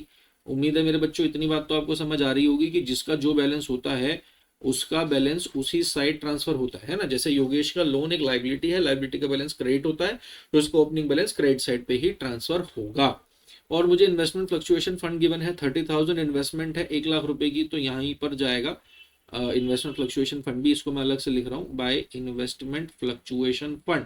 सर आपने इसको सन्ड्री लाइबिलिटीज के नीचे क्यों नहीं लिख दिया? क्योंकि बेटा ये एक लाइबिलिटी ऐसी नहीं है कि जिसकी हमें पेमेंट करनी हो, ये एक रिजर्व है और यहाँ पे हम इसको इसलिए लाइबिलिटीज के अंडर ट्रांसफर नहीं करते हैं। 3,60,000 ये था और 60,000 ये था, इसको भी मैंने ट्रांसफर कर दिया है और योगेश का लोन वहां गया। अब कैपिटल के बैलेंसेस हैं, इतना आप यहाँ लिखेंगे बाय बैलेंस बीडी। मुझको भाई साहब कैपिटल के बैलेंसेस गिवन है कितने, 2 लाख और 1 लाख। ठीक है जी, 2 लाख और 1 लाख।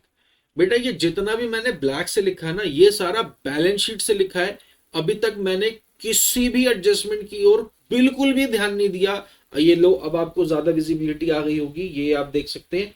अच्छा, अब ये अगर आप पेपर में लिख आते हैं तो बेटा मान के चलो, लेट अस से इट इज द 6 मार्क्स वाला क्वेश्चन, तो 1.5, 2, 2.5 ये आपको मिल सकते हैं बेटा। समझ रहे हो? ये आप अगर प्रॉपरली बढ़िया प्रेजेंट करके आते हैं तो भगवान ना करे, गॉड फॉरबिड आपका पेपर छूट जाता है किसी कारणवश, ये अगर आप कर लेते हैं तो इतने में से आपके 1.5, 2, 2.5 नंबर तो बेटा इसी बात के पक्के हो जाते हैं। इसीलिए डिसोल्यूशन चैप्टर बहुत ज्यादा आसान है अगर आप इसको थोड़े से भी अच्छे से करते हो तो। Now I would be using blue color in order to mark all the adjustments। फटाफट मेरे साथ इसमें आते हैं। विनीत प्रॉमिस टू पे मिसेज विनीत लोन। विनीत ने कहा मैं अपने बीवी का लोन पे कर दूंगा। बेटा क्रॉस क्रॉस चैप्टर है, बीवी का लोन इधर आ रहा था, क्रेडिट पे इसकी पेमेंट होगी, तो हम यहाँ लिखेंगे डेबिट पे टू वीज कैपिटल, क्योंकि वो अपनी बीवी का लोन पे कर रहा है भाई साहब 60,000 रुपीज। और बेटा जब वो अपनी बीवी का लोन पे कर रहा है तो देखो रियलाइजेशन के डेबिट पे वी कैपिटल है ना, रियलाइजेशन के डेबिट पे वी कैपिटल। बेटा रेड से मैं आपको इंटर अकाउंट पोस्टिंग करके दिखा रहा हूं। सर इंटर अकाउंट पोस्टिंग क्या होती है? बेटा इंटर अकाउंट पोस्टिंग उस चिड़िया का नाम है कि एडजस्टमेंट की ट्रीटमेंट कर लेने के बाद जो आफ्टर इफेक्ट आपको पोस्ट करना है ना, क्योंकि रियलाइजेशन के डेबिट पे जब वी कैपिटल आ रहा है तो वी कैपिटल के क्रेडिट पे भी आएगा बाय रियलाइजेशन। ये मैं आपको रेड से करके दिखा रहा हूं in order to have a clear view. ठीक है जी, तो 60,000 यहां से आए हैं रियलाइजेशन से ट्रांसफर होके। नेक्स्ट पढ़ते हैं भाई साहब, and took away stock at 20% discount. चलो जी, सारा का सारा स्टॉक जो है वो चला गया है, यहाँ पे मैंने एक डॉट लगा दिया।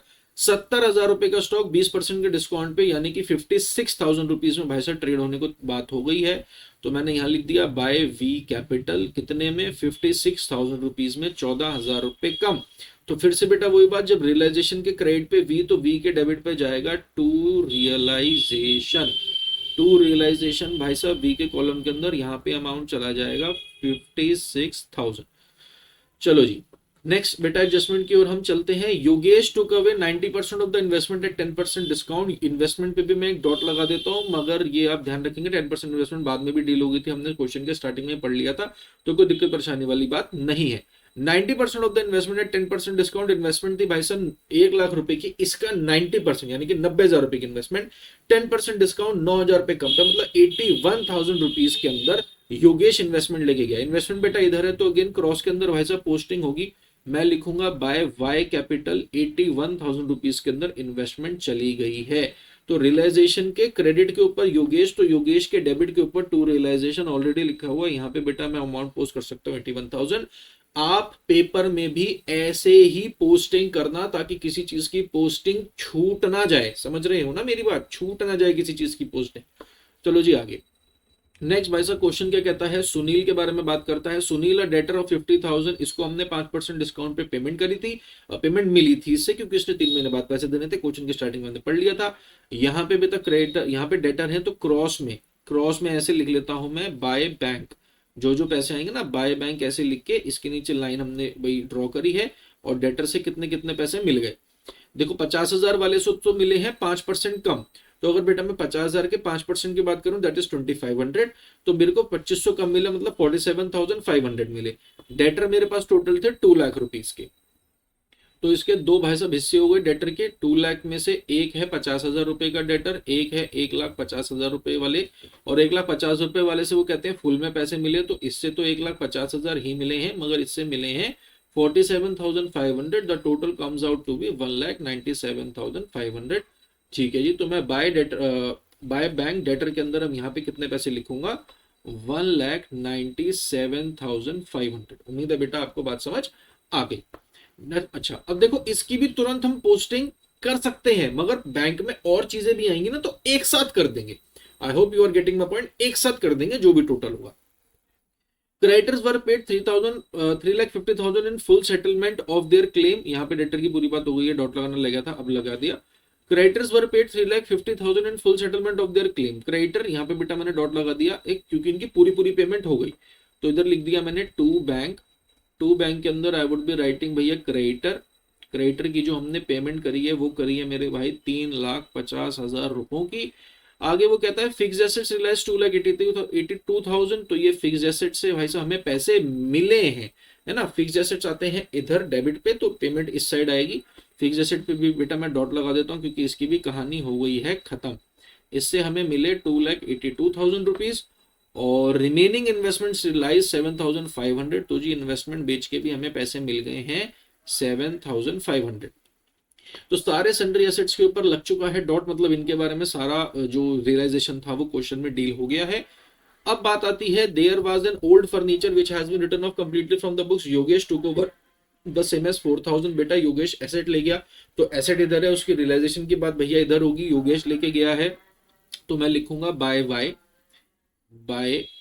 कैपिटल। ये मैंने इसलिए लिया क्योंकि वो फर्नीचर लेके गया है 4,000 रुपए में। तो बेटा इसकी इंटर अकाउंट पोस्टिंग हम तुरंत ही यहाँ पे कर सकते हैं टू रियलाइजेशन। अब एक बच्चे के मन में डाउट, सर मैं टोटल एक ही साथ कर दूं? हाँ बेटा कर दो, if you are that much smart. मैं तो स्मार्ट नहीं हूं, आप कर दो, ठीक है। चलो जी आगे। फिर वो कहता है realisation expenses of 2,000 were paid by Vineet. तो बेटा हमने अगर पे करे हैं, देखो विनीत ने पे करे हैं, तो अगर रियलाइजेशन के खर्चे हम मेंशन करते तो भी डेबिट के पे करते, तो खर्चा तो हमारा ही है, बस पे विनीत ने करा, तो हम लिखेंगे खर्चा हमारा ही है, बस पे बेटा विनीत ने करा। हम यहाँ पे लिखेंगे टू वी कैपिटल कि जी अब हमने उसको पैसे देने हैं, हमारी उसकी लाइबिलिटी बढ़ गई है, हमारी उसके प्रति लाइबिलिटी बढ़ गई है 2,000 से। तो इसकी बेटा फिर से इंटर अकाउंट पोस्टिंग होगी बाय रियलाइजेशन। अगर इसके डेबिट पर है तो इसके क्रेडिट पर आएंगे 2,000 रुपीज।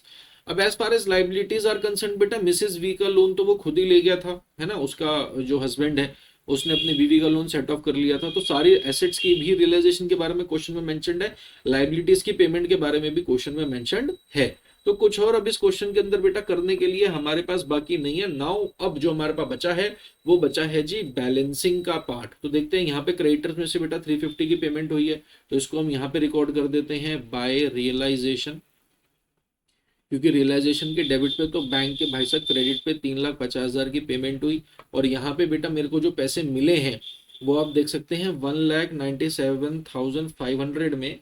जब मैं ये इन अमाउंट्स को टोटल कर दूं 1,97,500 प्लस 7,500 और प्लस 2,82,000, तो बेटा टोटल मेरे को 4,87,000 मिले हैं। मैं यहाँ लिख देता हूँ टू रियलाइजेशन 4,87,000। ठीक, अब मेरे बच्चों में जो कुछ भी ट्रीटमेंट करूंगा वो करूंगा बैलेंसिंग के लिए, है ना। जैसे एडजस्टमेंट्स को हमने डील करा तब अलग कलर का यूज करा, अब मैं यहाँ पे ग्रीन का यूज कर रहा हूँ कि अब हम क्वेश्चन को कर रहे हैं पैकअप। सारी चीजें हो चुकी हैं। अब इधर देखें, योगेश का लोन था 1,00,000 रुपए का, भाई नजर आ रहा होगा आपको, योगेश का लोन था 1,00,000 रुपए का। क्वेश्चन कुछ नहीं कह रहा, मगर all liabilities are to be paid of.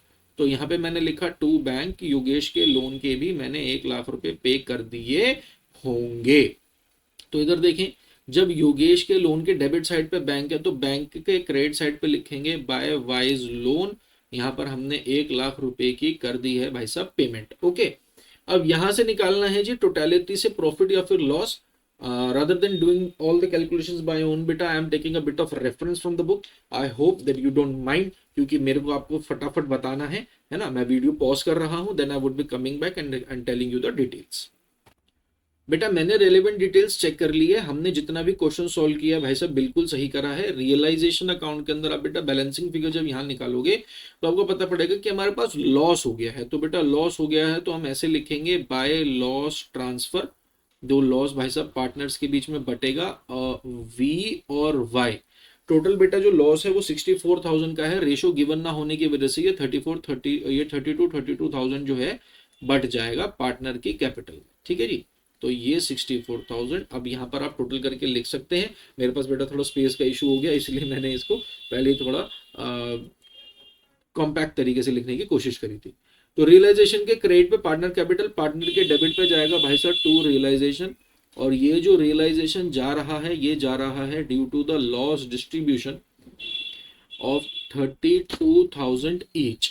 अब हमारे पास बेटा जो बचेगी वो बचेगी भाई साहब बैलेंसिंग फिगर, और पार्टनर के कैपिटल अकाउंट में बैलेंसिंग फिगर डिसोल्यूशन चैप्टर में टू बैलेंस सीडी या बाय बैलेंस सीडी से नहीं जाती है, टू बैंक या बाय बैंक से जाती है। वो भी बेटा मैं एक बार देख लेता हूँ कि हमारे पास सारी वैल्यूज सही हैं। 32, 20, 56, यहाँ पर हमारे पास 32, 20, 56, हाँ जी। तो बेटा ये हमने ठीक करा है। यहाँ पे जो बैलेंसिंग फिगर आ रही है वो ऐसे आ रही है, टू बैंक अकाउंट, बैंक के अंदर भाई साहब वी का जो आ रहा है वो आ रहा है 1,54,000, और वाई का दूसरी साइड पर आ रहा है, यहाँ पे 1 लाख ही है, 32, 20, 81, 32, 20, 81 एंड 4। ग्रेट, ये भी ठीक है। तो यहाँ पे लिखेंगे हम मेरे बच्चे बाय बैंक, यहाँ पे वाई के अंदर जो बैलेंसिंग फिगर है दैट इज 37,000। बेटा this is how you need to do. आपको कुछ इस तरीके से इन क्वेश्चंस को सॉल्व करना है। बाकी अभी भी मेरे बच्चों ये क्वेश्चन खत्म नहीं हुआ है। इस क्वेश्चन को वाइंड अप करने के लिए आपको बैंक अकाउंट टैली करना होता है। और देखो बैंक अकाउंट अब कैसे टैली होगा ना, ये जो पार्टनर के कैपिटल में जो हमने बैलेंसेस लिखे हैं इनकी भी हम इंटर अकाउंट पोस्टिंग करेंगे। जैसे सुने, पार्टनर कैपिटल के डेबिट पे बैंक आया ना, वी के डेबिट पे लिखा हमने बैंक, तो बैंक के क्रेडिट पे लिखेंगे बाय वी कैपिटल। यहाँ पर हम अमाउंट लिखेंगे जी 1,54,000। और जब वाई के क्रेडिट पर आया है बैंक, तो बैंक के डेबिट पे इंटर अकाउंट क्रॉस में, यहां पर वाई के क्रेडिट पे बैंक, तो बैंक के डेबिट पे यहाँ पे लिखेंगे टू वाई कैपिटल। यहां पर भाई साहब अमाउंट आएगा हमारे पास 37,000। तो बेटा अगर हमने क्वेश्चन सही करा होगा ना तो इसका टोटल जो है वो टेली होगा। तो मैं देख सकता हूं यहाँ पर बैंक अकाउंट बना हुआ है 84, 87, 37 और 351 और 154। जी हाँ, बिल्कुल बेटा हमने बैंक अकाउंट टोटल भाई साहब सही बनाया है। सारा क्वेश्चन हमारा बिल्कुल सही है। उम्मीद करता हूं बेटा आप भी कुछ इस तरीके से ही पेपर में इन क्वेश्चंस को अटेम्प्ट करके आओगे। बेटा this is how we solve the complete question of the dissolution whenever mentioned in the exam. ठीक है सर, आपका खुद का यहाँ फॉर्मेट सर छोटा छोटा रह गया, सर पेपर में हम क्या करेंगे? बेटा जो आंसर शीट मिलती है ना उसके पैसे आपके पिताजी ने दिए हैं। यहाँ पर तो आप लोगों को अगर मैं पढ़ाता और बार बार ये ऐसे ऐसे ऐसे ऐसे मेरे को मूव करना पड़ता ना, तो आपकी ही अंडरस्टैंडिंग कम बैठती। ठीक है, जो पास एक्सपीरियंसेस मेरे को वीडियो से भाई बच्चे जो वीडियो देखते हैं उनसे मिलते हैं, इसीलिए मैंने इसको एक ही में समझाने की कोशिश की है। आप इसको बेटा दोबारा देखो, नहीं समझ आया और नहीं समझ आया है तो कोई दिक्कत थोड़ी है, वॉइस नोट भेजो, मैं उसका डाउट आपका जो है वो क्लियर कर दूं। ठीक है, आइए अब नेक्स्ट क्वेश्चन की ओर चलते हैं। देखना बेटा लोग, ये हमारे पास नेक्स्ट क्वेश्चन है। देखो जी नेक्स्ट क्वेश्चन अब क्या कह रहा है। नेक्स्ट क्वेश्चन हमारे से कहता है कि भाई आपको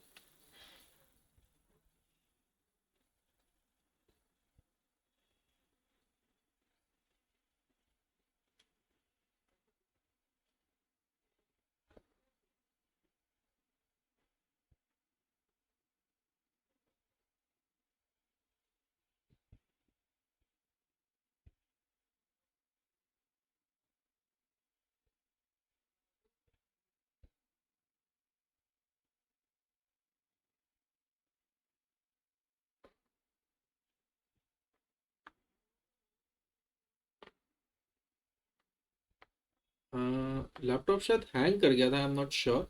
एक सेकंड का समय दो मुझको। देखिए बेटा अब ठीक है सब, है ना? अब सब ठीक है, ओके। देखिए क्वेश्चन कहता है भाई साहब हमारे से, Michael Jackson and John were partners in a firm sharing profits in the ratio 3:1:1 on 31 March 2017। They decided to dissolve the firm on that their balance sheet was as follows. Liability पे भाई साहब given है creditor loan capital M J, और J की asset side पर हमें given है bank debtor less provision stock in trade furniture sundry asset, और नीचे भाई साहब एडजस्टमेंट्स है। क्वेश्चन की लास्ट लाइन कहती है prepare realisation account, bank account, partner capital account. देख सकते हैं सीबीएसई 2019 में आया हुआ भाई साहब क्वेश्चन है।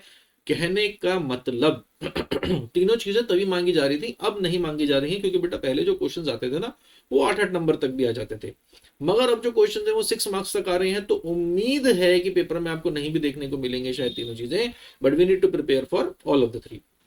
तो आइए कलर स्कीम कॉम्बिनेशन बेटा मेंटेन करके हम चलते हैं कि हमारे पास हम ब्लू कलर से वो चीजें यहाँ पर रिकॉर्ड करेंगे जहां पर हम बैलेंस शीट से जो चीजें आसानी से पोस्ट कर पा रहे हैं। ठीक है, तो जो चीजें हम बेटा बैलेंस शीट से आसानी से उठा पा रहे हैं उसके अंदर क्या क्या है, मैं इस बारी लाइबिलिटी साइड से भाई से शुरू कर देता हूँ। और एक बारी देखो भाई क्रेडिटर्स हैं तो वो यहाँ पे रिकॉर्ड होंगे बाय क्रेडिटर्स, उम्मीद है आपको क्लियरिटी है इस बात की। तो बाय क्रेडिटर, और लाइबिलिटी भी है कुछ और भी, तो चलो बाय सन्ड्री लाइबिलिटी लिख देते हैं हम। पहली चीज हमारे पास आ गई जी क्रेडिटर, और क्रेडिटर का जो टोटल बैलेंस है वो है 11,500। पिछले वाले क्वेश्चन से शायद छोटी वैल्यूज हैं यहाँ पर, जी हाँ। और लोन की अगर मैं बात करूँ तो लोन पे मेरे पास आ रहा है 3,500, और बाकी तो कैपिटल है, तो मैं यहाँ लिख देता हूँ by balance B D. By balance B D जो मेरे पास लाइबिलिटी आ रही है वो आ रही है भाई साहब 50,000 और 25,000 और 14,000। ठीक है जी। अगर मैं एसेट्स की बात करूं तो बैंक है तो यहाँ पे चला जाएगा भाई साहब to balance B D. To balance B D के अंदर मेरे पास यहाँ पर बैलेंस गिवन है मुझको 6,000 रुपीज़ का। और एसेट्स में जो चीज़ें गिवन है यहाँ लिख दिए भाई साहब टू सन्ड्री एसेट्स। एसेट्स के अंदर डेटर है, और भूलूंगा नहीं अगर डेटर मेरे पास 48,400 का आ भी रहा है तो उसका प्रोविजन मैं ज़रूर साइड में ट्रांसफर हैंड टू हैंड ही कर लूंगा, क्योंकि भाई साहब अगर हम भूल गए तो दिक्कत है। चलो जी, तो स्टॉक हमें गिवन है, हमें और जी फर्नीचर गिवन है, और हमें गिवन है बाकी के सन्ड्री एसेट्स। तो स्टॉक कितने का गिवन है जी, स्टॉक गिवन है मुझको 16,000 का, और फर्नीचर गिवन है जी 2,000, और सन्ड्री एसेट्स गिवन है 34,000। Fair enough. और ये हो गई बेटा बैलेंस शीट में से सारी रिक्वायर्ड पोस्टिंग्स हमने कर ली हैं। अब हम पेन का कलर थोड़ा चेंज कर देते हैं, फॉर अ चेंज ग्रीन ले लेते हैं इस बार। क्वेश्चन कहता है Michael was to take over furniture at 2600 and debtors amounted to 40,000 at 34,400 and creditors of 10,000 were to be paid by him at this figure. पढ़े। क्वेश्चन कहता है माइकल ने कहा take over furniture at 2600, furniture था वैसे 2000 का, total Michael लेके जा रहा है 2600 में। तो यहाँ पर मैं लिखता हूं बाय एम। एक तो वो फर्नीचर लेके चला गया, देखो है ना, एक क्या लेके चला गया, फर्नीचर लेके चला गया जी, कितने में लेके चला गया 2600 के अंदर, और वो लेके चला गया and debtors amounting to 40,000 and 34,400। जो डेटर मेरे पास टोटलिटी में गिवन है 48,400 में, 48,400 में से 40,000 के डेटर्स वो लेके जा रहा है 34,400 में। ठीक है, तो मैं तो हिसाब में से कितने का नहीं कितने में से सेट ऑफ करता हूं, है ना, ये बात हमने पहले भी करी है। एसेट कितने का जा रहा है ये जरूरी नहीं है, कितने में जा रहा है ये जरूरी है। तो 34,400 उसके हिसाब में से सेटल होंगे। और क्रेडिटर्स भी है, अच्छा क्रेडिटर तो बेटा दूसरी साइड आएंगे। फिलहाल देखो एसेट की जो सेट ऑफ है, एसेट जो वो लेके जा रहा है मेरे पास से, वो लेके जा रहा है 34,400 में 600 जोड़ दूंगा तो 35 होते हैं, 35 में 2 जोड़ दूंगा तो 37।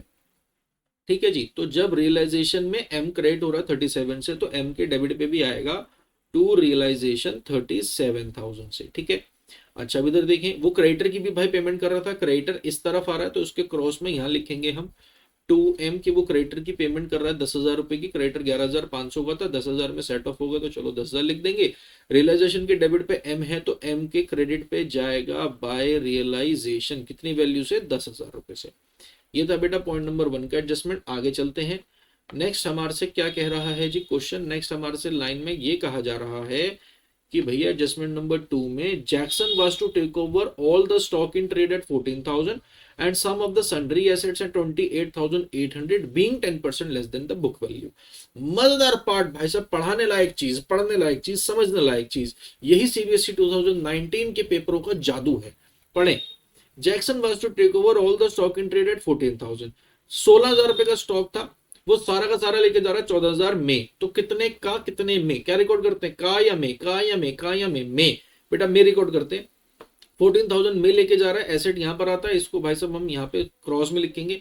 देखो स्टॉक लेके जा रहा है तो मैंने भाई साहब स्टॉक के ऊपर एक डॉट भी लगा दिया कि स्टॉक की जो ट्रीटमेंट है वो हो गई है, और लेके जा रहा है जे, तो जी 14,000 में लेके जा रहा है। और वो लेके जा रहा है एक और चीज, एसेट्स लेके जा रहा है 28,800 में, 28,800 में बेटा कितने के, वो भी हम चेक करते हैं। फिलहाल यहाँ पर हम टोटल अमाउंट भी एक साथ भाई साहब पोस्ट कर सकते हैं।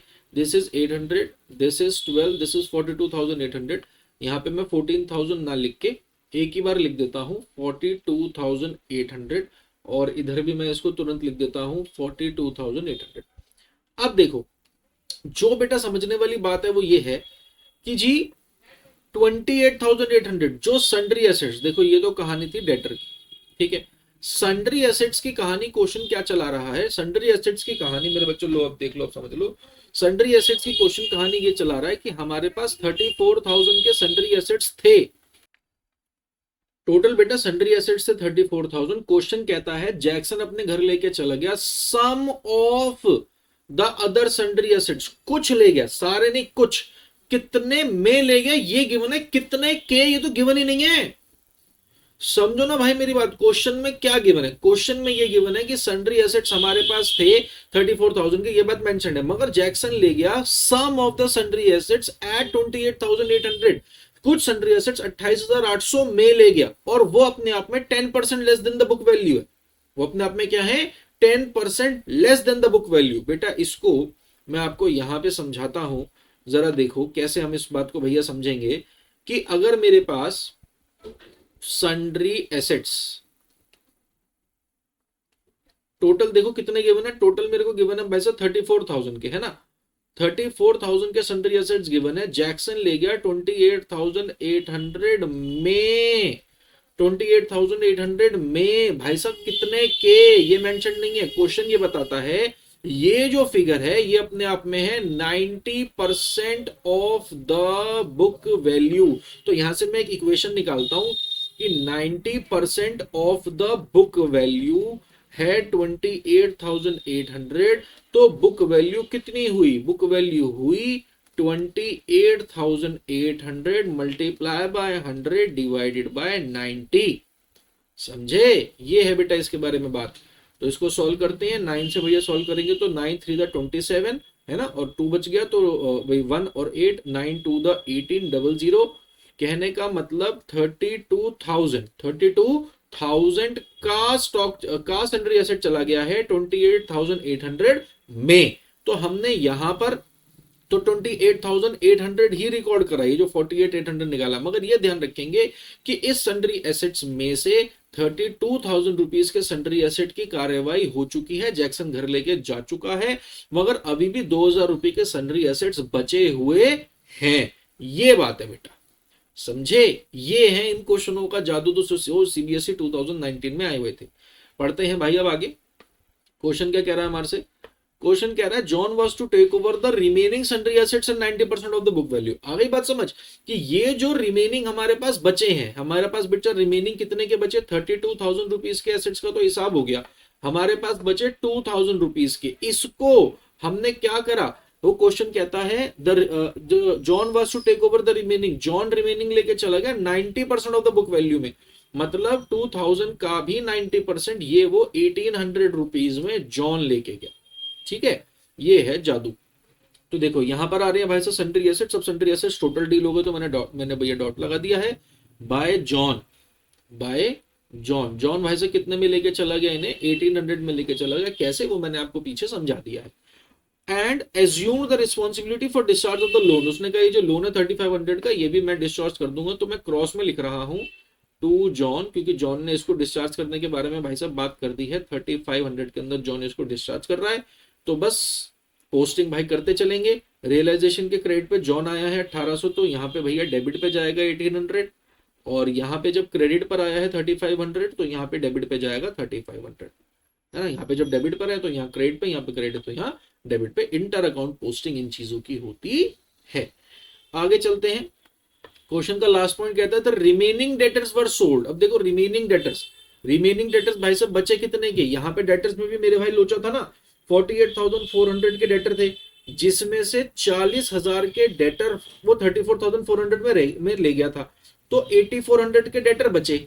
इन डेटर्स को भी हमने क्या करा, were sold to a debt collecting agency for 50% of the book value, तो इनको बेच के मिले 4,200, इनको बेच के क्या मिले 4,200। तो यहां भैया मैं लिख देता हूं बाय बैंक, डेटर उस तरफ आता है, तो बाय बैंक इनको बेच के मुझे पैसे मिले हैं, डेटर को डेटर बेच के पैसे मिले जी 4,200। ओके, फिर वो कहता है and the expenses of dissolution 600 were paid bye John. John ने भाई साहब खर्चा कर दिया हमारे लिए, तो ये डेबिट पर आएगा टू जॉन 600। उम्मीद है आपको सारी बातें समझ आ गई। अब देखते हैं, डेटर के बारे में टोटल डील हो चुकी है, बाकी स्टॉक फर्नीचर सब पे ऊपर डॉट लगा हुआ है। लाइबिलिटी के बारे में बात करें तो ये तो एम ने 10,000 में इसको डील कर दिया था और लोन को उसने डील कर लिया। सारे एसेट्स और सारी लाइबिलिटीज के बारे में डील हो गई है।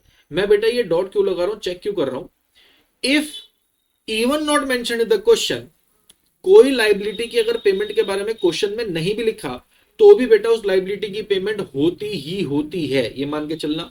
दूसरी बात, if even not mention in the question all the tangible assets will be realised, हम मान के चलेंगे सारे टेंजिबल एसेट बिकेंगे ही बिकेंगे। इसलिए मैं ये चीजें यहां चेक करता घूम रहा हूं। यहाँ 2019 का क्वेश्चन है तो भाई सब इन चीजों का यहाँ पे इंपैक्ट नहीं है क्योंकि ये चेंज लेटर ऑन आया है सीबीएसई में, मगर जब आप सैंपल पेपर अब बेटा सॉल्व करोगे तो इन बातों का ध्यान रखना, ठीक है। Now I believe we have done more or less everything. Now just the balancing part is left. Let me check. हाँ जी, कुछ और तो अब नहीं है, तो ठीक है बेटा।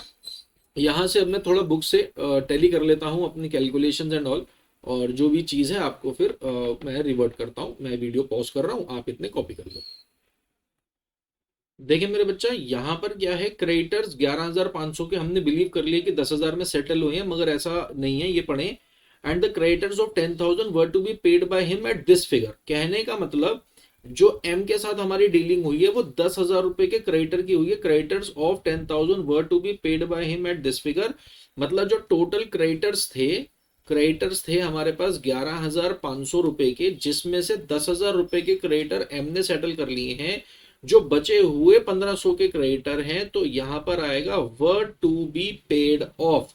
क्वेश्चन इसके बारे में टोटल साइलेंट है, मगर हम इसकी पेमेंट करेंगे ही करेंगे, क्योंकि मैंने अभी आपको ये बात बताई हुई थी कि all liabilities are to be paid off. हम यहां पर ऐसा नहीं कर सकते हैं कि हम लाइबिलिटी की पेमेंट ना करें, है ना। ये देखो, ये जो क्रेडिटर्स थे 10,000 रुपए के, इसमें से ये 10,000 तो एम ने डील कर लिए, मगर ये 1,500 रुपए के बारे में क्वेश्चन बिल्कुल साइलेंट है, मगर हम इसकी पेमेंट करेंगे ही करेंगे।